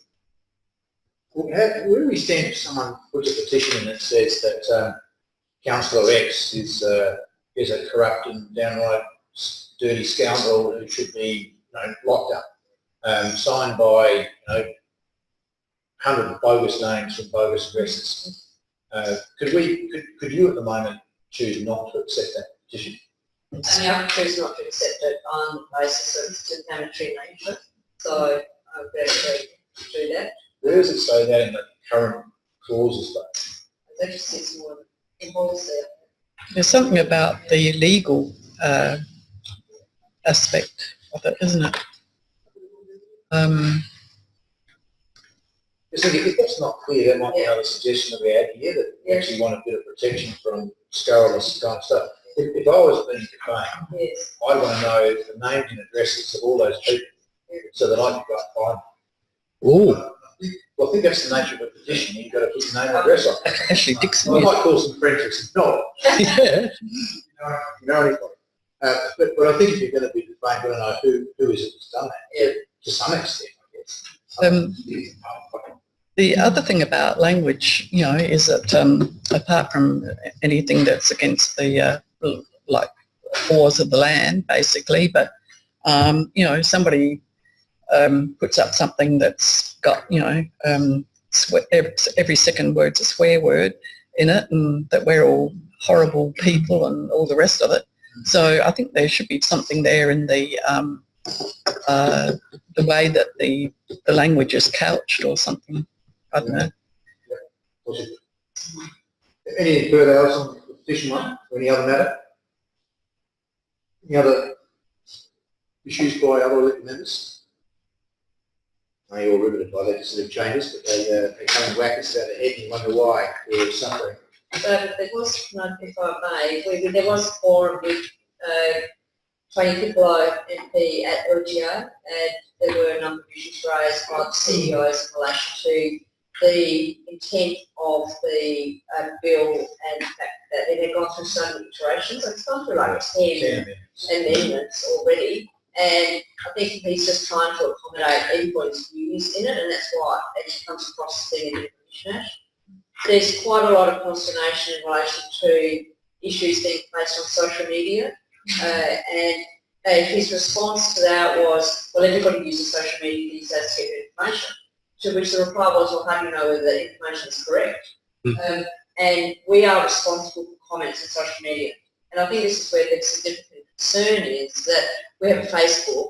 If somebody was to then forward on something off our Facebook page with their comment on it, we have an obligation to ensure that that comment is not offensive. So how do we do that? And there was no issue in terms of a whole bunch of information being available on the website. I don't think that's the scenario. The scenario is using the social platform as the means of advertising it. And we believe collectively from the CEO group that that's inappropriate. I think that could be clearer in our response to that. For that reason, I can't agree with that. But the other thing, though, there's a whole pile of reports required here in terms of travel overseas, which we always approve beforehand here, or travel interstate, or gifts, or whatever. And I've got no problem with those things being transparent. But for us to produce a fortnightly or a monthly report, regardless of whether anything's happened or not, it's just a cost to the ratepayer. Yes, significant resources. We've been told to, cap rates, and at the same time we've been told to spend more money. I think we should make that report much more strong. Every time there's a mandatory reporting cycle, that's a cost to council. That's unnecessary. And I know the other point of principle is that these things seem to go far beyond what's required of state government employees, state government state government declarations, or state government CEO employment contract clauses. And I just think we should have a consistent response saying that if you want this to be declared, simply make it the same as the state government framework for all these matters. On all those things. Would we get, and this is I'm all for transparency, but I totally believe there's an inequity between the state and local in that regards. But the other thing is this FOI thing. Is it if we don't produce a report, are we going to get hit with freedom of information requests if we don't do it anyway? Well, the current process has seen the public media tend to scrutinise when information is not provided So, But its absence of the information makes you look guilty, that's the thing. you get public policing of that person's FOIs, and I think that's very unfortunate for a whole range of reasons. And so that is certainly an issue for us. We don't get a huge number of FOIs. We haven't had a few lately, but we don't. In terms of this information, most of it is available. So just in terms of equity with state government, Tony Piccolo admitted clearly that some of this was not applicable to state government, and if local government wanted it to be applicable to state government, we should ask him to address that through a new bill. It's tied the wrong way around. Yes, and the state government credit cards are available online, but it's a monthly account, and it's buried in their website. It does actually take a little bit of Oh, you can get a credit card from it. time. Statement. Oh, right. Yeah, I just thought the other thing I didn't quite get too much of a handle was about reporting the travel. So it seemed to me that if you flew everywhere, well then you weren't required to report it in the same way. They just talk about It's drive everywhere. You don't. Need to. So yes, yeah. I need to say to the ODA conference, I wouldn't need to report that. Yeah. I have to get permission to take my vehicle into state because That's the our- private. Yes, yeah. I wouldn't need to report it, but if I flew, then yes, I would report it. Yeah, so it was inconsistent, I think, from that point of view. Yep. Okay, and the other thing is the meetings to be held in public except in special circumstances. It's hindered confidentiality, I thought. It seems to take that away. I didn't understand how that would work with these changes. Just wanted a bit of clarity on that. Page is that, okay? To number 10. Sorry, section 32, page 2. So then relates to number 10. Item 10, yeah. Item 10, there's amendment section 19. So in terms of the confidentiality that we have on our agenda, for instance, that was silent. That wasn't amended. So the only thing amended was 19B. So you're saying we still can go into confidence for consider tenures? Yes, that's right. Okay. So what are they seeking to do?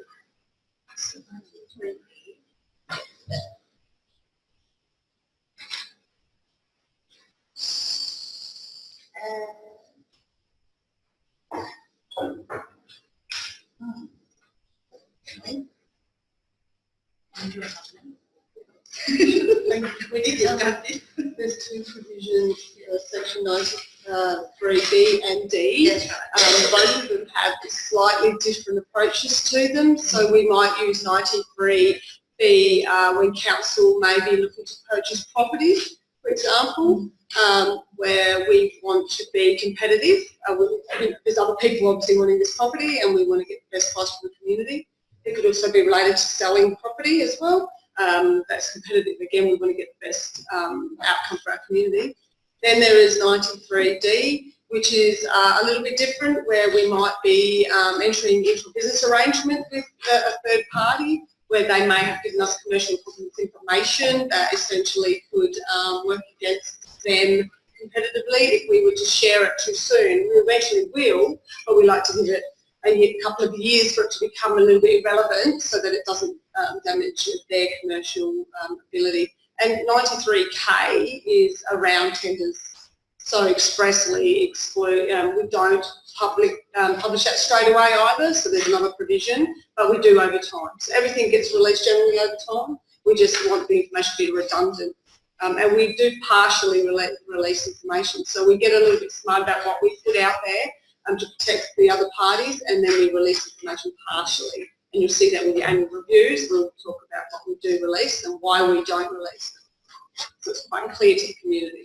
Okay, so we're saying we support the LGA's position and you're confident that explains all of that well enough? I believe so. I think that their approach is right, that it could be quite limited. And we might want to limit other people to do business with council if we're not protective of their information as well.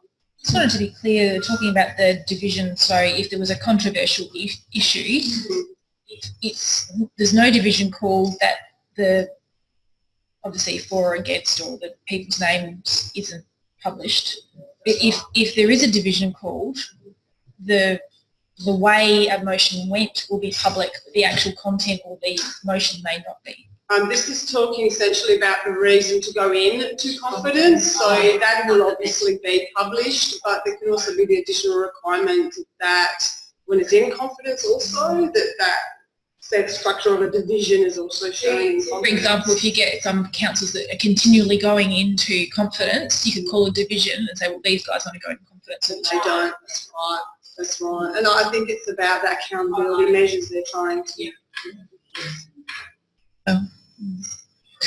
Fair enough. Brings this to extend the suspension of these procedures to 10.2. We're happy with that, as you can say. Is enough, thank you. The page, attachment 40, page 70. This idea that if we're putting up a new service, we need to be really clear about costs. Just have your interpretation of somebody somewhere. If the service is going to be done in perpetuity, if you're going to start mowing lawns every 2 weeks instead of every 3 weeks, what cost do we put up for the community to consider? Is it the cost for 1 year? Or knowing it's going to be in perpetuity, do we put up the cost for all time? Or should we sensibly say, You can't really do.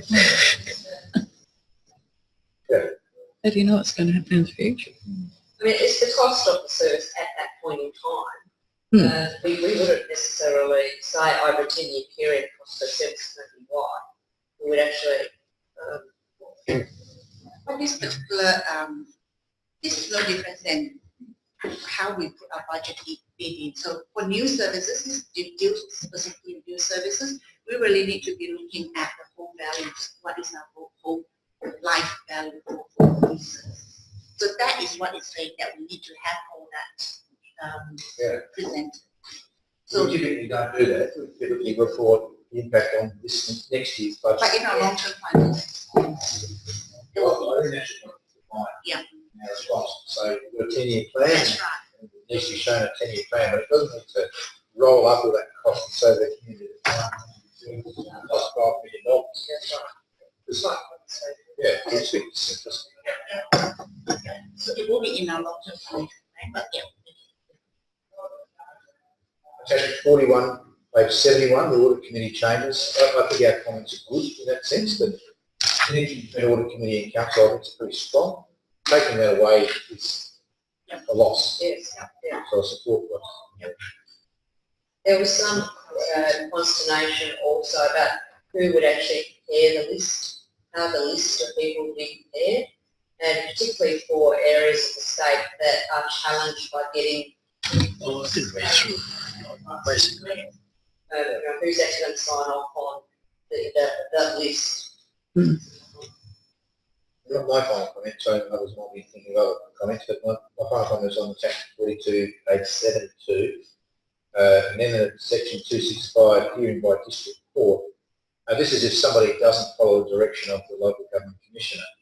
It says that it will be taken to SACAC instead of the district court, the Administrative Tribunals Commission. I just thought, why wouldn't it go back to the commissioner to escalate to the next level before you get to a stage at which the commissioner can't deal with it any further and then go to the tribunal? I mean, if the first thing is you've asked for an apology and the person refuses to give an apology, why would you send that straight to the tribunal? Seems completely unfair. We do, I think you just escalate it within the commissioner's role until they believe they've reached a state of impasse.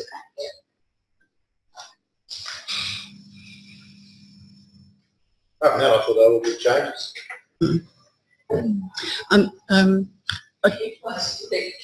Stick something. Giving the chair more power and reading. Although I couldn't work, I mean, it says there that the not ever consent to someone.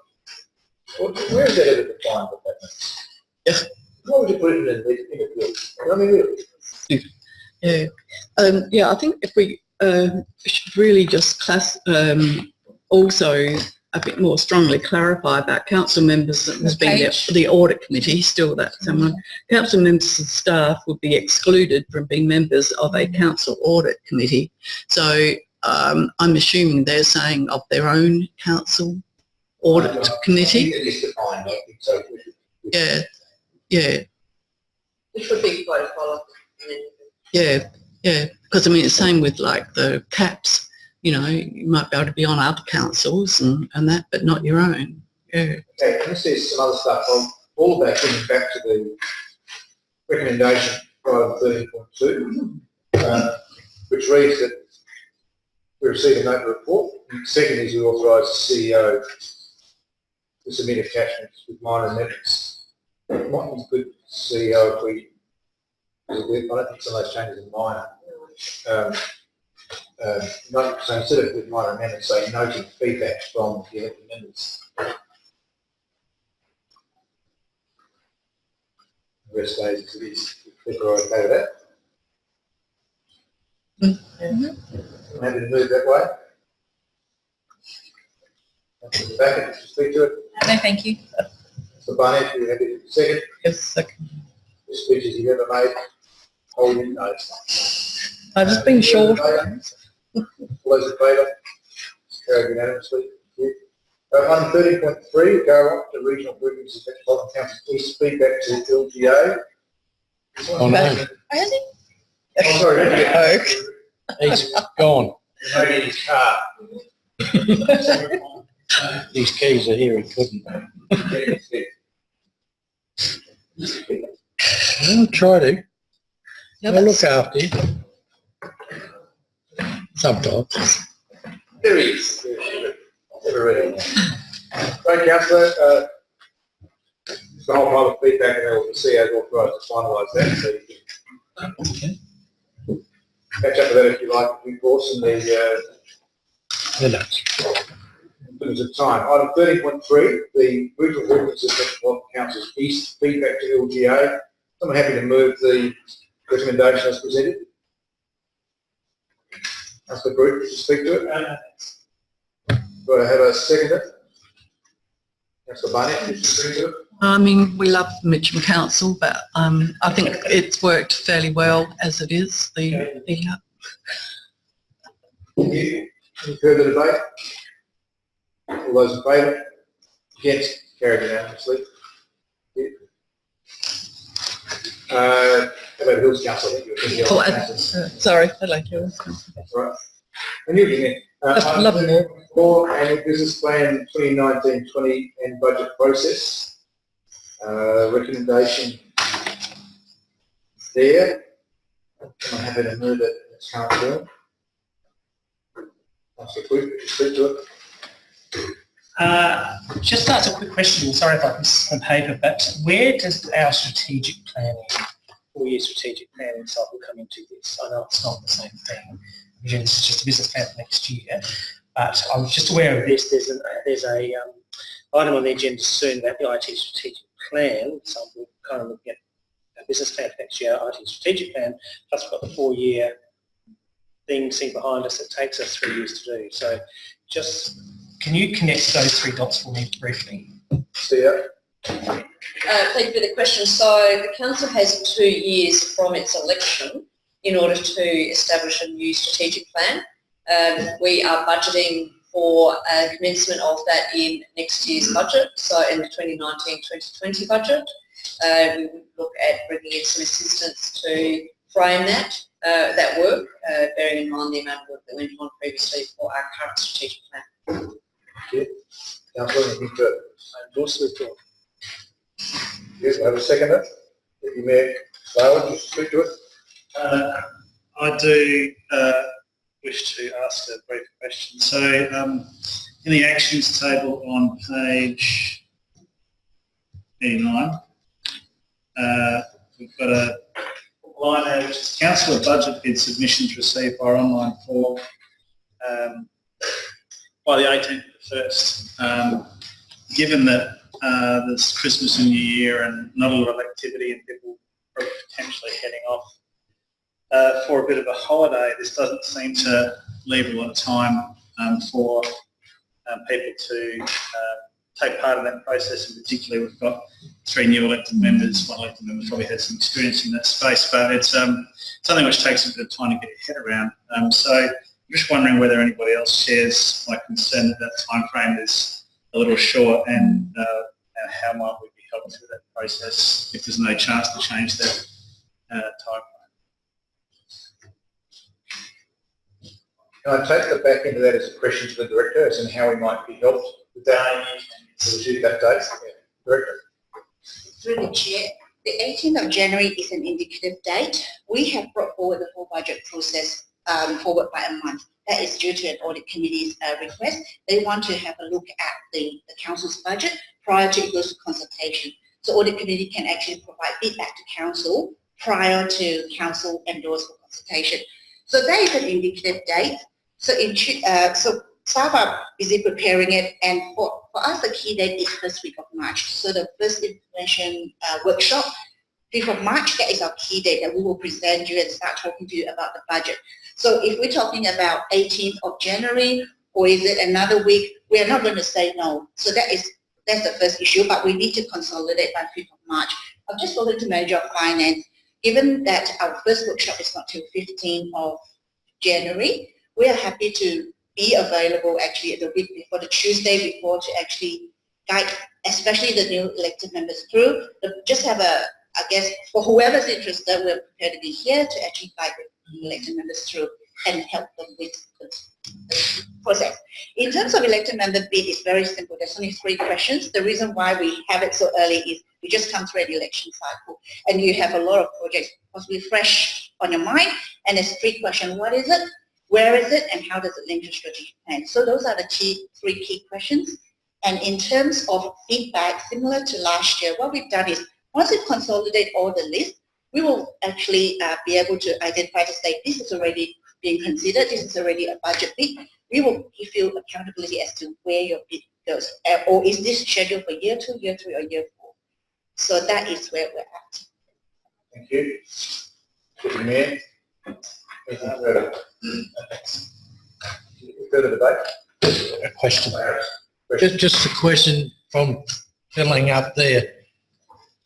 So we'll do this each year to have a budget bid, or from what I just sort of heard, it's not just we do now for the whole 4 years.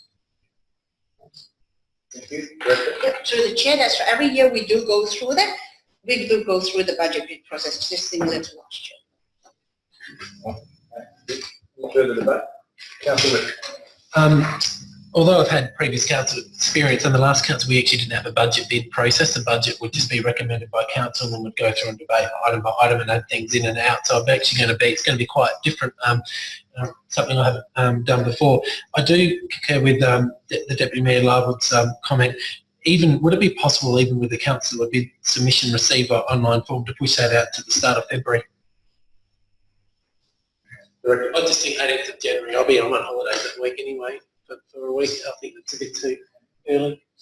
Got all week to work on this. Oh, well, I'll be working on it over the Christmas break, but I just think that's too time frame. I'm waiting for the Director to provide an answer.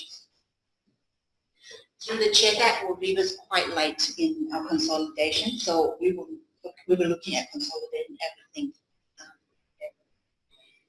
So sorry, Councillor, you were suggesting a date that's... Yeah, so the council, where it says council budget bid submissions received by online form, could that be 18th of the 12th to say the last day in January? The 31st of January? Yes. Director? That will put a lot of pressure. We are happy to consider probably a week after that, but So the 25th might be okay. Have to be by that, but anything after that will really put us under the pressure to present to you for the March workshop. We may have to delay the schedule. Which has all sorts of implications. And we can't meet the audit committee's requirement. So, Councillor, you've heard the response to the nervousness around changing that date at all.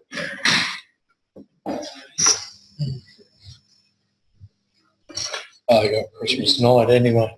Any further attempts? Sorry, debate? Yeah, it's like New Year's Eve. Councillor Brooke, could you sum up? Look, I didn't pick up the date issue, so thank you to the Deputy Mayor for that. I just wonder, of course, just in summing up, so I can't ask a question, but to purely comment that if the Audit Committee needs to see it prior to going to consultation, and so therefore the whole thing's come a month early, I'm sure there'd be no reason why the audit committee couldn't have an out-of-session meeting to deal with it, to maybe reduce that month delay to maybe 2 weeks, which would accommodate a bit of extra time for the members. But I can't actually ask a question because I'm summing up, so I'll just leave that as a comment. Thank you. Thank you. This concludes the debate. All those in favour? Against? Please carried. Against? Just carried, Director.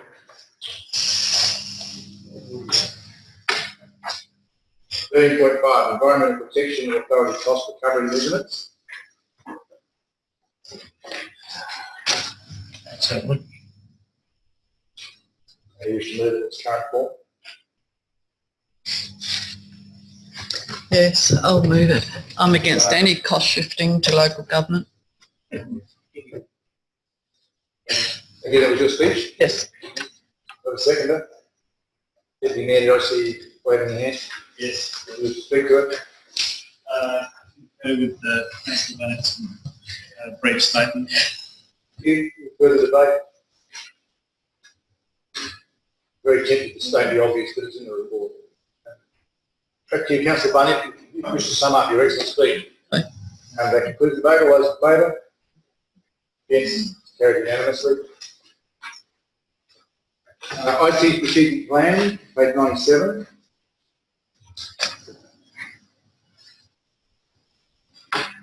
Noting that it's been looked at by the audit committee, the caretaker period has been coming back to the normal time frame for us to adopt, which is why it's this thing.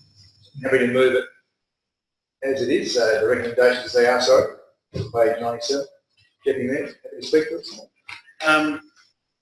I was considering suggesting an amendment to the motion. Under that as a mover. Under that as a mover. Withdraw moving.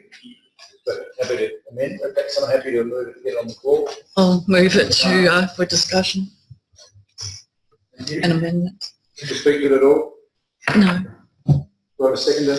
Councillor Group, did you speak to it? No. Deputy Mayor. Okay, so first of all, I'd like to commend the authors of the report. I think it's a pretty good document. I think it's fairly user-friendly, and I like the emphasis on the customer-centric aspect of what this is about. Often IT is seen as an internal process which doesn't deliver much benefit to the consumers, but the way that this has been designed, I think there's every likelihood that we will achieve that outcome. So I'm really happy with that. I'd like to just pick up on a couple of sentences in here. In order for the City of Prospect to truly leverage its digital advantage, the organisation must commit to an interruption to its current manner of work. So that means a little bit of uncomfortability, a change management process in place, and we've actually got a great opportunity right now where we're completely disrupted with the move to not end up in the building next door with pretty much the same way of doing things as we do now. Not that there's anything too wrong with that, but this is an opportunity to implement change. I'd like to recognise that we've referenced the Digital Hub process, which was initially funded through federal government funding, and I look forward to seeing that being reinvented and reinstated when we move back in, and potentially, instead of calling it the Digital Hub, to consider the customer-centric aspect of what we're doing, we could maybe refer to the program as the Digital Citizen Program, which again is pushing the emphasis and the benefit back out to people. There's a few other a little bit more technical aspects of this which I think are definitely on the right money, but the amendment that I'd like to put forward relates to the fact that whilst there's a fairly clear direction here and the 7 key points that we're looking to achieve, I couldn't really see anything definite with regards to measurement of success in here, and with any sort of process like this, any sort of adoption of the strategy is particularly quite a significant one. We'd expect to receive either efficiency savings or which can be converted to providing more services, or we can achieve more positive outcomes on behalf of our stakeholders. But and I'm sure that's the intention, but what I'd like to recommend is we add an amendment, and the amendment is, got this right, the report be presented to the June 2019 Council meeting recommending a series of strategic level KPIs for each of the themes outlined in the strategic plan. So the benefit of that is that we tie everything together and we're doing all this stuff, we're putting a lot of time and energy into it and spending a fair bit of money. And I'd like to be able to measure that effort is worthwhile. And so I haven't got a predetermined idea about what those KPIs are. I think the staff can look after that and do a great job of coming up with something, but I'd like to propose that recommendation to the motion. Thank you. So staff have just added a couple of words to the front of that. As in Council Administration's prepared a report. Yeah. Okay with that? I'll just, as I've done before, I'll take the liberty of asking the mover and seconder if they have it incorporate. So Councillor Barnett? Yes. Councillor Groot? And secondly, the meeting was having incorporate. Those against, it's thus incorporated. Just makes life simple for you, Councillor. Do you have anything further? No, that's it. Okay, any further debate? Councillor Backer. Joined in on the same paragraph, page 109. So I'm just going to quote some of it. So currently City of Prospect has an entrenched paper-based working culture. Many documents and resources are held exclusively in hard copy, and staff frequently print new copies of documents to review, edit and then re-digitise. Over the course of time and number of staff, this is inefficient both in time and cost. Additionally, many of the digital tools provided to staff are outdated or underutilised, such as the City of Prospect's GIS suite and 3D modelling applications. So I really appreciate the honesty in this report because I think this harnesses what a lot of the councillors have suspected, and I guess we really depend on our leadership team to drive this change, and I welcome Deputy Mayor Larwood's KPI introduction because I think for those of you who are new to the council, we've had a lot of aspirations in the digital space and a lot of those have been achieved externally in some of our sort of network prospects and our gig city and those kind of things. But what we really need to do is see this internal change and what it means for our citizens as well. So access to data, information, tracking, and making processes easier. And that should be happening anyway.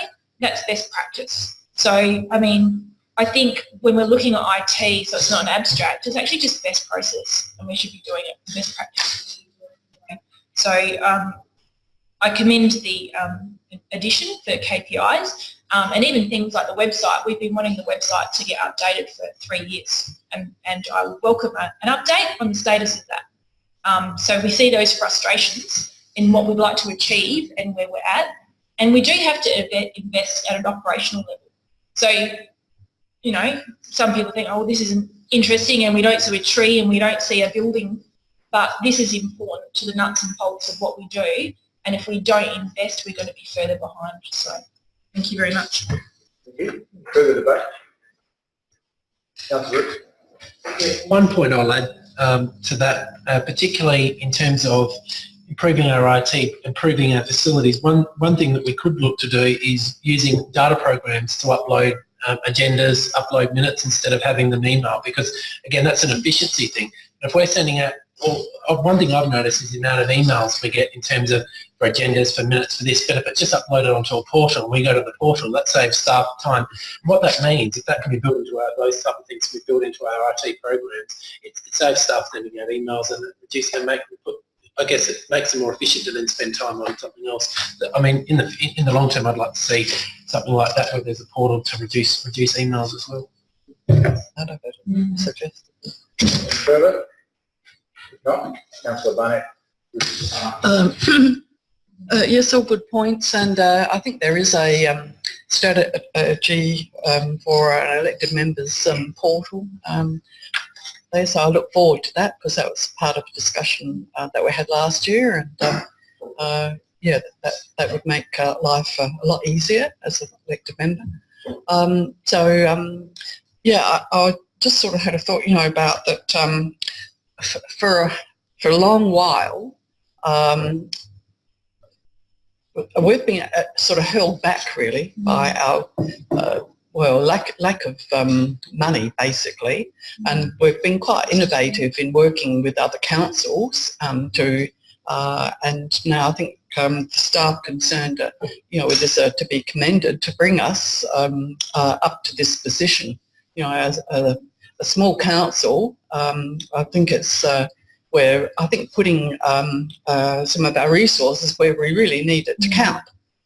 If we're going to keep on being part of the, is it what, 22nd century now, whatever it is. Yeah, so I mean, information technology, it's a bit of that like engine in the background that drives a lot, but you don't sort of see it as a tree out there or a footpath out there. So I think it's very important that we are now actually getting to this point. So I commend the motion to elected members to support. Yes, carried unanimously. Discussion. Item 13.7, Main North Road Traffic Management and Parking, recommendations on page 123. We can move. Councillor, to it. Former Deputy Mayor privileges. To the former Deputy Mayor. So hard to believe that just 7 months ago we started talking about this. So let me just thank the council staff for putting this together. I think we're kind of getting along the journey somewhat, but maybe not quite there yet. So there were just 4 comments I want to make. The first was around planning, the comment on page 122. States planning compliance staff have begun following up any issue around car parking required on site. There's not been provided, has not been appropriate line marker has been used to display vehicles rather than on-site parking. So I might just go into a series of questions because I think if I'm through the paper, I won't talk about the paper per se. So I'm just trying to understand maybe through the director, through the chair to the director, whether you'll come back to us on what that compliance activity is looking like and what that's telling us. I'm not sure that was necessarily the hub of the motion that I put up initially, but I'd just be interested in understanding how that compliance level activities will come back to us. So your question about checking car parking on site? Yes. Well, I think this goes, yes, it is, yes. How about on site is this director? Oh, sorry, director. I'm so used to dealing with this director, not that director. Public roads is that director over there. Oh, yes. I know, I've clarified this myself, just to be sure. Well, director committee planning outside. Chair, it's likely to be included. As you can see on the table at the end of the report, there's about half a dozen or so sites where there's clear conditions of approval or clear plan where it shows spaces must be available. So we commence that process as the report talks about.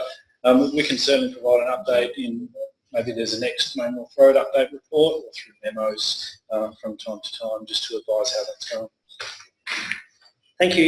Yeah, look, I just don't want this to be lost in the sort of white noise of everything else that's going on, particularly around traffic at the moment. So question 2 relates to recommendation 3. The council is going to review and potentially new limit parking and restricted parking. I think that also goes to issues of parking permits, which is another of my passions. I'm just wondering what this looks like. So we're recommending that council review it. Does that mean that'll come to a workshop? I just want to understand maybe from the Director of Community Planning, which this is yours as well, what that process is going to look like and maybe some timelines around that. Had I not moved it, I might have even put a amendment up. Well, you're very enthusiastic, former Deputy Mayor of Privilege, so correct. Mr. Chair, I'll take this one. Thank you. So yes, we've identified what's out there at the moment in time restricted parking. We've undertaken some consultation recently regarding one of the streets. We've undertaken similar consultation with some other streets in the similar vein as we did with that. Yes. Sorry,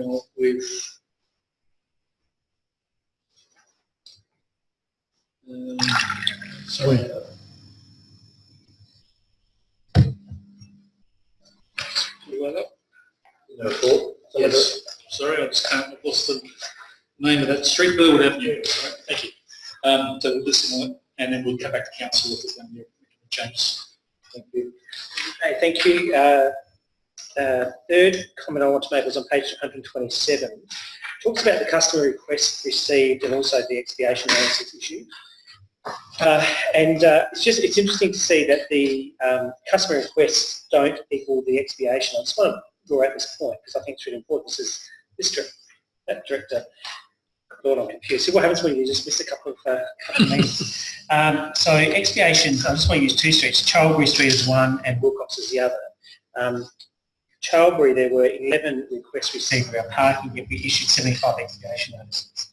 And in Wilcox, 6 requests from customers, we issued 179 expiations. So I just want to, I guess what I'm trying to draw to the fact is that we don't necessarily need, the data in terms of customer requests don't necessarily equal the fact that things aren't happening right. Have I got those numbers wrong? Oh, sorry. No. So while only 6 people have made an issue that there were people parking in the street appropriately, we still issued 179 expiations. So I just don't want us to take the customer request as proxy measure. I think it's much more about the expiations issue. So that's what I'm trying to make. Look, this is a vexed issue. I'm still not convinced we've got to the point of actually, and I can't see it in here totally, going and having the conversations with the car yards. I know we've identified 6, I think, car yards where there are clear planning consents that aren't being adhered to. And I will continue to chase that up, and it'd be good for that to come back to council about where that action's at. The others make it a bit more difficult because the planning consents aren't there. But the commentary around the survey that went down to Burwood, which is where this issue initiated from, is really interesting. If you go to page 136, the last 2 issues, which are people who live on Manuel Drive, so maybe that could be the car yards themselves, who say, my staff use Burwood Avenue for parking during the day. And effectively, you don't time the parking, as my staff will have nowhere else to park. Thank you. Which is kind of the whole issue here about having businesses provide car parking places for their staff. And the second comment is about trucks turning into enter. And the request here is that if this area becomes a loading zone at all times, the truck offloading vehicles to the car dealerships could then use a side street and not block traffic on Manuel Road. So again, kind of missed the point about what those extra streets are for. It's not for unloading cars or trucks. It's actually about how we kind of link our residents into their built form outside the house, which is an issue that I came up again in my door knocking time and time again. So thank you for the report. I probably just take on notice a little bit more about where this goes. I don't think it's kind of answered all the questions I necessarily wanted it to. I'll address that in the new year, perhaps with some other traffic issues that I want to bring forward to council. But thank you for the work that has happened, and really look forward to hearing a bit more around the planning consents and compliance activities that we can undertake as a result of that. Thank you. Do I have a second? Councillor Harris, would you speak to it? Yes, but with a question first, page 124, and it states, in conjunction with the recommendation that council continues to monitor and we keep everything basically as it is. But if I look down on page 124 to 6, the discussion, then go down and basically 2 down the bottom, council retains all parking controls currently in effect. So in other words, to me that's saying everything stays as it is as far as parking goes. But in Chatterby and Sherborne down there, we actually had a trial period that's still continuing. So are we saying they will stay like that now forever until we change them, or just that trial period? And I think it was 12 months, this one, because we've done the first one. I can't ask somewhere else, sorry. But could raise it. But we have got a trial period, and the way I read this, as everything is now, it will stay as it is. Through the chair, I'm sorry, I'm not aware of that trial. Maybe do some research on that. It wouldn't be our intention that trial will automatically become set in cement, so I'm happy to provide some information back on that. Okay then. Yeah. So in the big picture then, the 3 points that we go down with, the car yard ones are very good. The Burwood questioning, I'm surprised there's one in front that doesn't say, and I understand people might want to put their name or house, but it doesn't even say what street they are. So that one surprises me a little bit. But I still say there's that problem if we take the trucks off Main North Road, and I'm talking about vehicle unloading trucks, ones that unload it, take them around the corner, it would be good. And if we're looking at Hyundai, which is Burwood Avenue, and we're looking at the plumber on the other side, plumbing business, and maybe done that first section, that's right, but you're taking away 3 or 4 car parks from the people in the street. So the actual result at the moment is those car yards are sort of saying, we're okay, keep letting our people park in the side streets and we'll unload where we can, because it's quite common now at my place in Balfour Street. But to end with second, I'm going to say that while we're concentrating on car yards, which comes a bulk of it, it's also, and I have not got an answer, I don't know who else has, it's also, particularly when you get up those Glasgow, California, Balfour a little bit, California, Balfour, Canterbury, Sherborne, those ones near a bus stop, it's the people that are coming from the other side of Jepps Cross and parking there and then catching that bus in town. So this doesn't or can't answer it. And if we keep shifting like we do, like we correctly do, we put 1 hour, 2 hours or 3 hour parking here and we're slowly going down the street, and that will end up with Council Rep being satisfied because they won't be able to park on Galway because that will be the closest they can get. So good as it is, but like the previous speaker, I think it still needs quite a bit before we got a good answer. Thank you. Any further debate? Councillor Barnett. Yes, I just have a bit of a query which hasn't sort of been addressed in the report, but there is a link, and that is about Prospect Oval, not the playing field, not the oval, but the surrounds part, particularly where you come in off Wilcox. And I've observed in others that it appears to be a de facto staff car park for the nearby car yard. Yes, well, I'm not mentioning names publicly, but quite obvious by their uniform. And others have complained and that there's no room to park in the 15-minute public toilet block car park. They are all chock-a-block full of all cars. And it's not people that are there, like cricket club, you know, the junior sporting or that during the week, and some of those. Even then it becomes even harder to try and find a park there when it's actually being used. And I have observed there's a disability park there, which somebody seems to park there most of the day. So I'm just wondering if that could somehow be looked at in looking at this whole issue of staff car parking. Thank you. We'll take it on board. Any further debate? There being none, back to Councillor Butcher to sum up. Thank you. Interesting to note that with the car yard that shan't be named at 168 Maynooth Road, they are doing some, there has been a compliance note in the report to go to them to deal with some of those parking issues, so that might be a good thing. Look, I commend the motion to you as best I can. I think it's gone some way to answer the questions that I've had and others have had in the past. Two issues, one around the people parking their cars and catching the bus. I think that's another one that came up again through the election campaign quite a lot for me, particularly on the southern part of Prospect Road and Maynooth Road. I enjoy the same person parking outside of my house every morning as she walks down to the bus stop. We've got to know each other quite well. And so it is a really common thing that happens, unfortunately, and I think that this could also try to deal with some of those issues. And the Chalbury and Sherborne trial, I don't call it a trial anymore, we've been doing it for a while. Everyone's happy. I've got really great feedback, particularly at the Prospect Fair, at the candidate stall. Really good feedback about how that's working. So I'll be changing myself to something on the road if that changes, because there does seem to be a lot more harmony now, apart from the odd expiation notice that gets issued to a resident, to what it has been over the last 2 or 3 years. So let's not use the word trial, but just that's how it is from my end. Commend the motion. Hope it gets up. Thank you very much. Thank you. Please debate. All those in favour? Against? Carried unanimously. Item 13.8, review of contribution rates off-street car parking fund, recommendations page 140. Anybody wish to move it current form? Councillor Backer. Mr. Speaker? Taken in parts, this one. Yes, happy to take it part. Um, Well, hang on.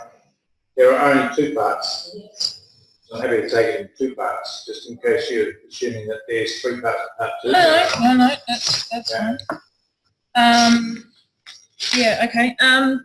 So I'm glad this motion has come back. There's been a lot of talk and confusion about the car parking fund and what it means. So hopefully you've all touched on the report and had a look at what it says.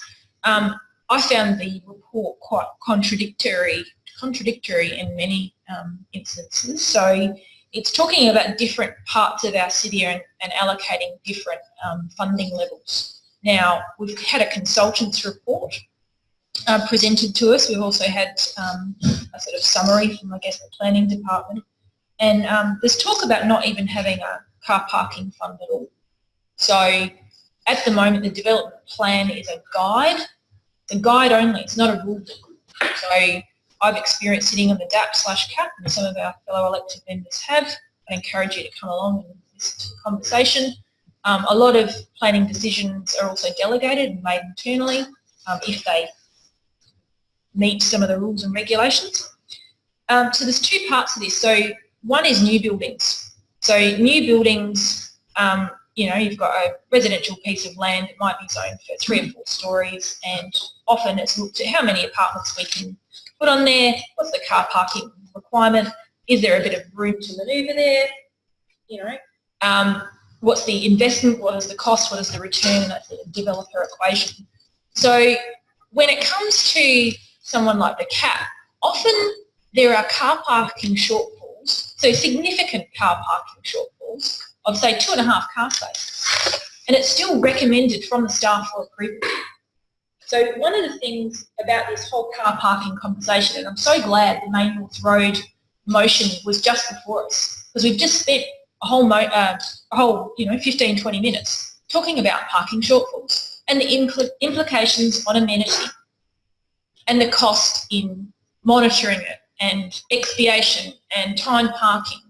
And we, at the moment, there are shortfalls happening that I believe shouldn't be happening. And we should say, if they don't meet the car parking requirements, do not pass go, do not get $200, all that kind of thing. Okay, that's one argument in the new construction space. Then I've also got the argument in the existing space. So you may or may not be aware, if you've got an old rundown shop, you think, what a sad, unloved place. Wouldn't it be great if there was a little cafe in there, or a little restaurant, or a little pop-up shop or something like that? When you change the use, it also triggers all those things like, fire and car parking and all those kind of things. So you can understand why sometimes the car parking is negotiable, because you go, well, something could happen or something might not be able to happen. So I guess that's the intent of it. What we have to do is look at the accumulative effect of what's happening in some of these areas in our city and seeing the extreme impact we have. Now, I raised this months ago, and I felt like we were giving away car parking spaces and not actually investing in the precincts with parking. So some may feel that it's unfairly penalising developers, and certainly the consultant report reads like that, developers might not be happy and that kind of thing. But I kind of think, well, look, if people have the privilege of investing in our city, the privilege of, building something of note in our city, then I think to consider the car parking requirements and the amenity is of utmost importance. And there's some really contradictory figures.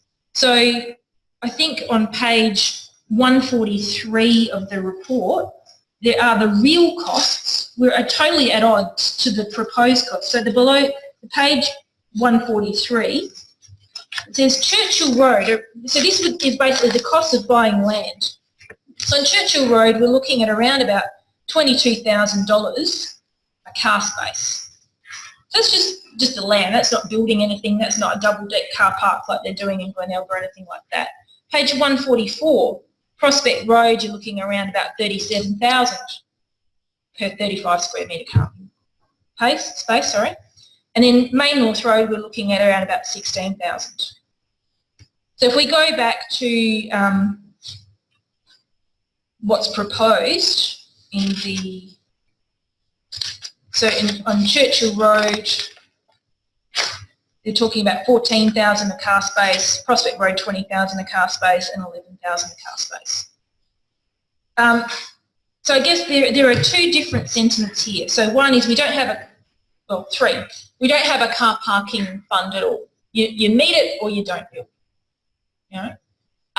The other one is we make it a real cost, so we pass on that real cost, to the people proposing developments or change of use, or we hit somewhere in the middle. Ultimately, it's a decision that the council collectively have to make, but I want to reiterate the impact that that ignoring this does, and I think there's been too many free kicks currently for developers, and the shortfall is noticeable in many parts of our city. We cannot demand a contribution to the car parking fund, so that can't happen, to my understanding, at the planning level.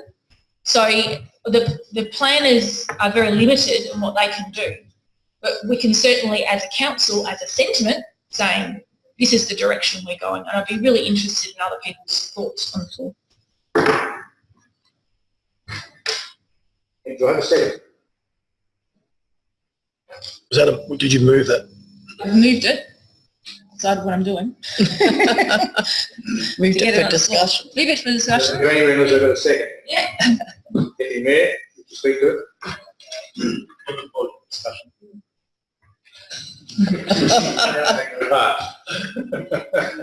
Councillor Barnett. Yes. Oh, here comes the discussion. Yeah, I mean, it intrigues me that for many, many years we accumulated the car parking fund, but we were sort of stuck with trying to spend it. So, yeah, I could see what the angle is here with the developers, like the charges, what the consultants sort of came up with.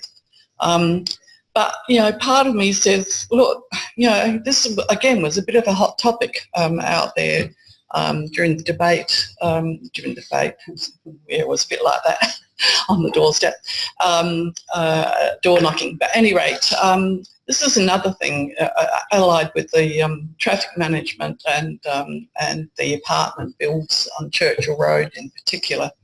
So I think we've, again, what do we want to achieve here? Do we want to give an easy ticket to a developer and they can sort of get off the hook? Or do we want to mean what we say, right, that these are the ratios of car parks that you have, like an apartment building to a number of bedrooms and whatever. So part of me is saying, right, well, if we could actually decide what and where we want to spend the car parking fund on, and actually have a bit more of a plan for it. We do have plans drawn up, particularly on like Prospect Road, where there are suggestions for it. So it's sort of there for a bit of a car park rainy day. But in the meantime, we're getting developers who are using these as bargaining chips and saying, right, well, I can more or less it's not to use the word get away with, not providing the amount of car parking that they actually are supposed to have under the development planning rules. So I'll listen to some more further debate before I say anything more. Or I can't say anything more. That's right. Thinking what I'm thinking. That helps sometimes. Yep. Yeah, firstly, I'm not against development at all. I think what's happening in Prospect's good. I am very concerned, though, just how far it can go. We talked a lot tonight about traffic and parking. I'm a bit concerned with our infrastructure on Churchill Road and Prospect Road, just 2 lanes on both. It'll just get worse, I think. So I'm just concerned about how far we can go with our development. Because if we just keep going this way, it'll be like the Gold Coast, and I don't think we'll be able to handle it. I think it's a bit of a nonsense in a way that now there's all sorts of guidelines that developers have to meet: height, setbacks, shadowing, and of course parking. And the others are probably not negotiable. The developer can say, "Can I go 2 more metres higher and give you 20,000?" Well, we'd say no. But we say, well, give us 20,000 and you're short by 2 car parks, so give us 40,000, and that's okay. Now, it just doesn't make sense to me. And I agree with Alison that if you say to the developer, look, you haven't got enough car parks to meet the number of apartments, you therefore have to reduce the number of apartments, he'll then go, well, it's not viable, so I'm not going to do it. Then so be it.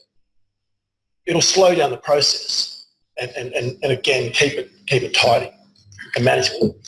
So if they don't meet the requirements for the number of apartments they've got for car parking, then it gets knocked back.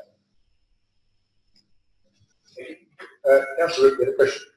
I think it's been answered in that sentiment.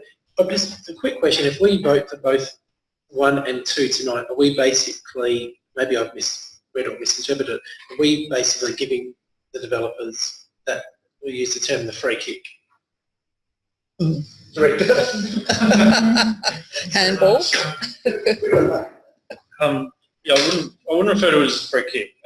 Essentially, the recommendation is looking at amending the current contribution rates from being one consistent rate across the city, which has recently been changed this year to 20,000 per space, to reflect the different values and the different, I guess, development pressures on Prospect Road, Churchill Road and Mansfield Road. So what it does is it maintains an opportunity for the CAP to accept developments with a shortfall of car parking spaces if they are to provide the money into the fund, which can then only be used to address car parking issues. So without the fund, essentially the CAP will face the decision of, is that shortfall fatal to the application?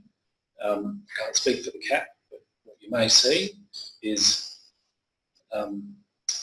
approvals with car parking shortfalls and with no money.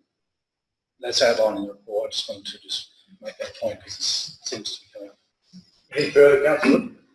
So if we don't support, say, item 2, will that mean that the CAP will then be in the position that they'll need to determine to refuse applications where there's a shortfall on car parking?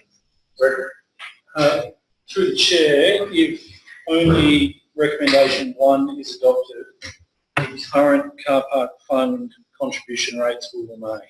So the fund will still exist and the rates will remain consistent at 20,000 per space that is short.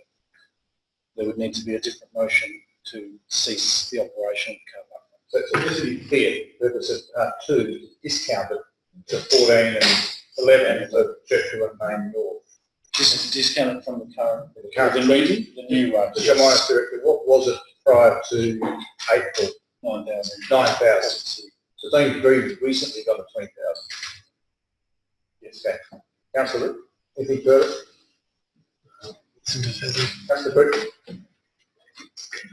Thank you. Look, I think from my perspective there are 2 policy issues here. One is about the rate of the car park fund. The other is whether we should have it. So if I go back to the initial motion that was put up, I think by Councillor Beck, it requested a review of the amount. It didn't request a review of whether we should have it or not. So on that basis, what's come back to us is exactly what we asked for as council, a review of the amount. So I think it's really dangerous that if we mix our policy parameters up in this debate. I'm of the belief that I I don't necessarily think we should have a car park fund. I think we should say, you do it or you don't, based on what our development plan says. But that's not what this motion is about at all. This is purely about the amount. I think that an increase from 9 to 11,000 is probably a sneeze for a developer. I don't think they're going to care about that. From 9 to 20,000 is probably eating in a bit more. So I'm probably more of the keeping the $20,000 amount. Although when the motion first came to council, I said I'm not an expert on what's going to help the developer make a decision to go the extra story down or create a bit more space on site for an extra car park. I'm not sure what that tipping point is, whether it's 9, it's 11 or it's 20, I don't know. But I just, I'd be really pleased to see something come back to council which talks about the policy position around do we have a car park plan, but I think that is separate to this debate tonight. So on that basis, I'm not quite sure how I'm going to vote yet. I like a higher car park fund, having sat through a number of CAP meetings where the car park fund was instigated because the developer couldn't find enough parks, and now we spent time tonight talking about parking in City Prospect. So I prefer the parking to be found, but I think the debate about car park fund or not is for another night. I'll just speak to the chair because I have a contrary view to some of that, not to speak against the former deputy mayor with no privileges, actually, just perfectly honest. Yeah. In the sense that the original motion did call for a review of access to the car parking fund with a focus on contributions. In my view, the report's done an excellent job of looking at contributions, but not access to the fund. And I've had this discussion with the staff. I know my views on this. I think the report is deficient in the way it dealt with access. Access is essentially, should we have one or not, we should be able to get to it. So I'm, someone wants to move an amendment in part 3 that council provide a further report on who should be able to access the fund and for what purpose, or should we have a fund at all. I would, as a chair, I would accept it because I believe it's related to in terms of this particular item, I think this is really vexed, and I have spent, as an elected member, probably the most time of anybody here trying to convince people to take our money and develop their car parks. And to date, I have been an abject failure. And I don't think it's because I've got bad breath from a terrible personality. Nobody wants us to have rights over their land and open up to the public, no matter how much money we offer. And I have tried for 15 years to do that. It's depressing in a way, but that's a long time. So I'm going to take it that the answer is probably no out of it. So then I think, well, why are we collecting the money if nobody's going to allow us to do it? What's the alternative? The alternative is that we go and buy a block of land. Well, there aren't too many vacant blocks of land around the place. In fact, we just sold some next door. And we know what that's sold for. So if we want to go and buy one purely to put car parking on, it's a very expensive exercise, and that report clarifies it's probably around about $37,000 per park. A lot of money. Now, we almost have enough to buy half of something, to do half of something in the village hub. So I'm kind of a mind to keep supporting it in the village hub because I think we ultimately would have enough to do something because we've got $400,000 rather than nothing. The amount of money we've collected on the main North Road, I think, is nil. So the amount of years it will take us to collect enough to buy a block of land adjacent to Main North Road, and given that it's 3.5 or 4 kilometres long, you don't expect people to walk so far to the public car park. I think it'll take us near enough to an eternity. And therefore I think it's pointless us having a collection device where we can't possibly fulfil it by buying a block of land. Because we'll never get it, I don't think we'll have enough money to do it. Churchill Road, people have spoken about perhaps we could spend little bits of money making the train station car parking a little bit better. That's true, we could. But we've just heard about people parking in streets to catch buses into town who aren't going to and don't work in business here. They're driving from somewhere else. So the risk is that they go and drive to our train stations and catch the train, but they actually start clogging up our streets from outside. So I don't think that's a real remedy. So I have a real problem with the whole basis for the fund and our ability to spend the money proximate to where we collect it. I think Councillor Pearce has put it pretty well. If you can't increase the parking locally, why are you letting developers get away without having the right amount of parks? And any of you who have done door knocking in this campaign will have heard that lots of people support what we're doing. They might think some of it's not as pretty as it should be, but you're a mirrors too. So it's an imperfect world we live in. But the one thing that resonates almost all the time is there's a parking issue. Almost everywhere. Everything you're doing is never enough parking. And we've done our surveys, we know that that's not completely true, but there's a very, very strong perception that there is a problem. I don't think we can use this to solve a parking problem on Main North Road. I don't believe we can really solve it to solve a parking problem on Churchill Road. It'll be attractive to commuters, but it's about it. I do believe we can do something on Prospect Road, but I don't think we can do it forever because it is a dissuader to developers. Some people think it's a council tax. They don't want to do it. So I think a review of the fund in toto is required.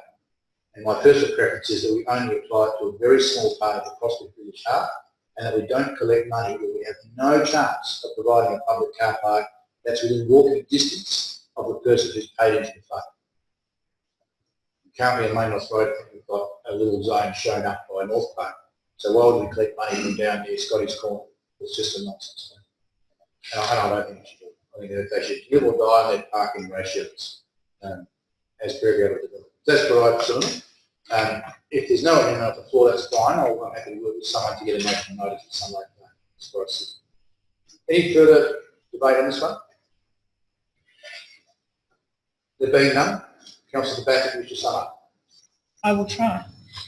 So I think it's in two parts. So I think, if you vote one, it'll stay as it is to 20,000 Churchill, Prospect Road and Main North Road. But just remember that some of these developments are not necessarily approved by council internally or the CAP. Sometimes they're done by the SCAP, which is the state. And this is state urban growth, and this is extra argument, but and it would be nice to see some funding from the state regarding some of these traffic concerns that we have. So note the report. If you think you should stay at 20,000, vote number 1 and not number 2. And if you would like to reduce the current levels, vote up number 2. And I would support a motion coming back to the council, if not this month, maybe next month, on reviewing the policy in total. Thank you. Thank you. That concludes the debate. I'm happy to take it in part. So was in favour of part 1? Was against part 1? That's carried unanimously. Was in favour of part 2? Was against part 2? Lost unanimously. Good speech. Councillor Banger. Not often we get that out. All right. Moving on then to item 13.9, draft temporary signage policy. Recommendation on page 182. I'm happy to move it in its current form.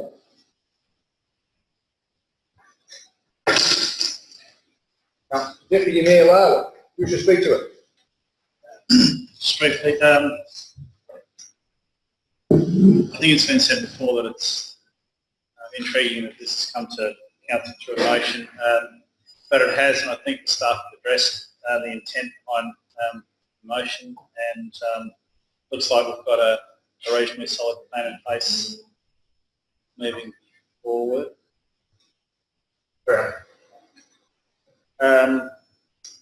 And the only thing I'd point out is that it looks like council has taken responsibility for erecting signs for all events, whether they're council events or whether they're council-funded events or whether they're non-funded council events. There's a degree of sense in that because it provides the consistency. It does introduce a cost burden on council, which I assume won't be passed on to the event organisers, and therefore making it financially unviable or unfeasible to hold events. But essentially I think this is a good move, and I look forward to seeing the consistent placement of star droppers or pickets, or consistency of the term star droppers or pickets around the city of Prospect in the future. Thank you. Do I have a seconder? Councillor Barnett. Yes, I'll second that, and so it looks like we're moving towards not being the star drop council of the metropolitan area.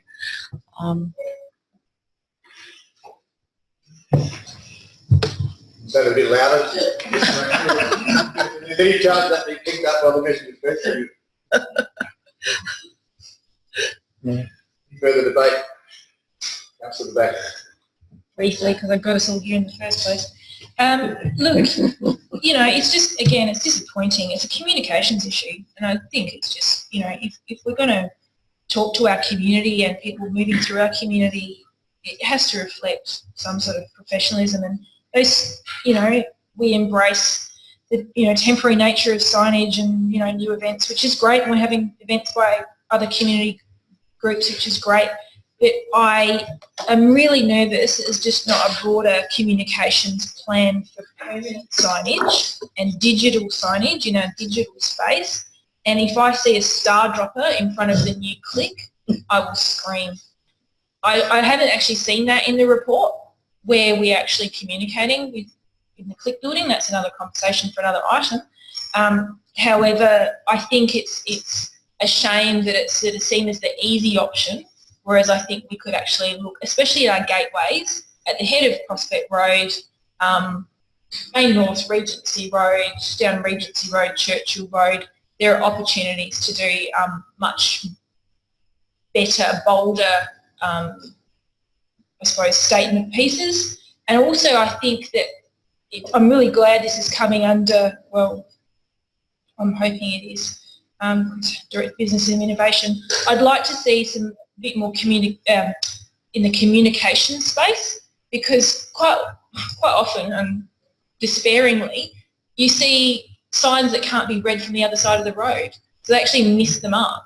And yeah, so maybe I'm missing that point somewhere, but I think it's really important that there's one person that runs their eye over everything and signs off on it. So I think that's great.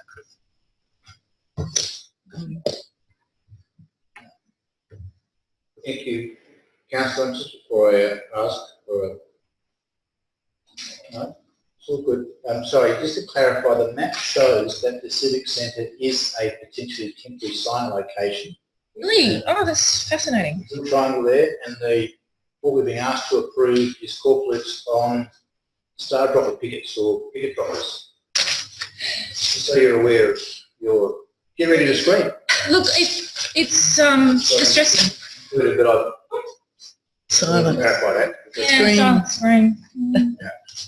Anything, Councillor Green? Yes, Edward. So actually, I just want to ask a question about terminology. So there is a reference to, sorry, just think again, to pickets. So a picket is a star dropper. Director? Yes. That's correct. A few people have used interchanging. Right, so it might be good in the policy to make sure that's consistent. The other bugbear of mine, can you just make sure when we publish the policy that it's the fonts are the same, there's different fonts throughout. So it'd be good just to get some consistency with that. Document in that. The policy itself, yeah, so presumably that'll go online. So if you look at, for example, between item 4.1.2 and 4.2.1, different fonts, presumably same size, but different fonts nonetheless. And just to be absolutely clear, this is a permanent temporary signage policy. When I first read it off, it was a temporary policy, but it's a permanent temporary policy. Yeah, just to be clear, thank you.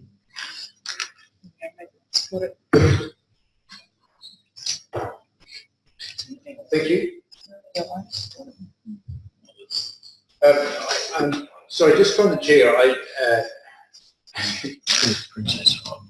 the issue of pickets dropping stars has been a consternation to some people around the table.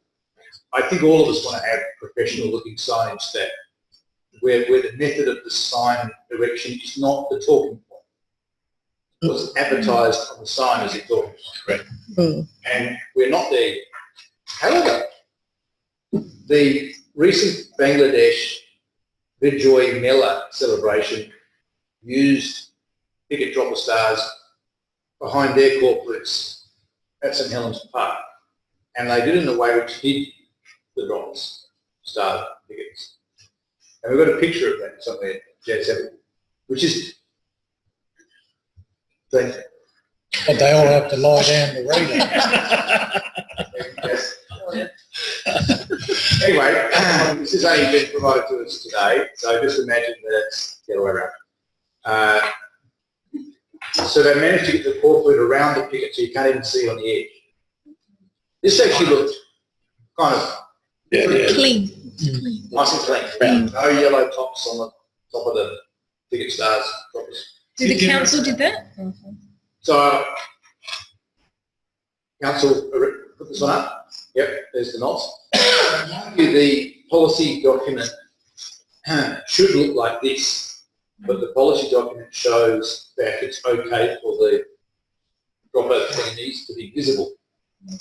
I'm not comfortable with that, given that we can do this. I think this is okay, and I see a good direction. How could we incorporate that instead of what's currently drawn? Because we've gone for a pictorial guide, which has been encouraged to do. I think it's great, but I don't like the picture, and I like that picture.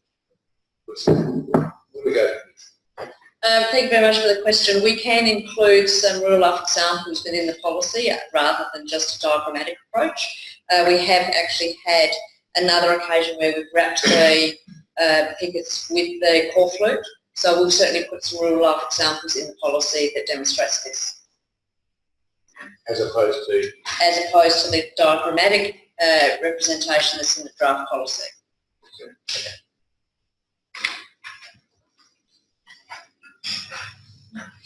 Can I ask a question? Well, I've still got the floor. I'm not quite sure how we encapsulate that because the motion that's on the floor says as presented attachment 1 to 7. So that's important going to how we do that while we're still debating. And that's enough for me. Councillor Harris. I just have a question. I'm very happy I tilted over and had a look at that, and I feel good of what the look is. But when you mentioned no yellow caps and you can get red and orange ones on them, then by having 2 star droppers there, and to my knowledge, the only way of putting star droppers in is hitting them in. And so you're leaving behind a sign an unsafe situation, particularly for tin lids, catching their mouths, eyes, hands on it. So the visual side I'm happy with, but by not having some of those things on it, you're actually allowing someone to put something in the ground can be danger to residents or anyone using it. So cat behind. Did that look Any further debate? it did. Just The example had the cat. move to sum up. Any clever suggestions on how to incorporate the CEO's excellent idea into the motion?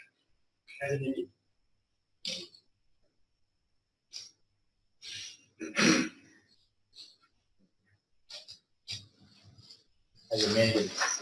I never like that because it's like, what have we amended? As amended to include Noting that page something or other, whatever it is. 192.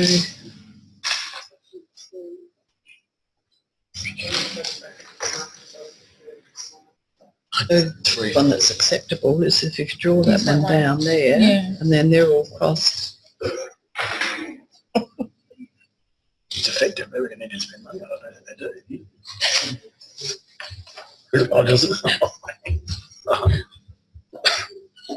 The worst thing is when you have a banner. So as presented in attachment, noting that pickets are not to be visible at any time. You can work out some examples to make that. So yeah. Thank you for the opportunity to seek some clarification. If you are desirous to go down this path, it means that all signs will be double-sided, which will increase the cost to events and or to people undertaking events, because you'll restrict the ability to have a single-sided sign. The diagram demonstrated that a single-sided sign would have a picket, albeit on one face of it, you wouldn't be able to see the picket.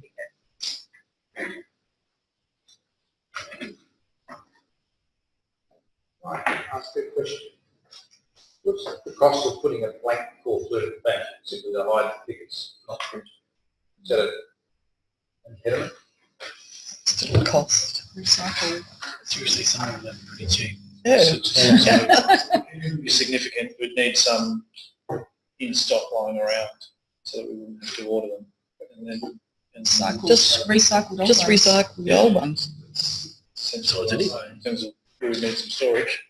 And they need to be graffiti free, and we can keep putting them up. Take an extra 10 minutes per time or 5 minutes or whatever it is. It's not significant. That's the change. Hello. Question, Cass? I'll have to ask a question, so I'll try and put it in one. These signs that you got here, sorry, my question is, these signs you got here and the discussion that was just had, they're core flutes that are solid. Problem that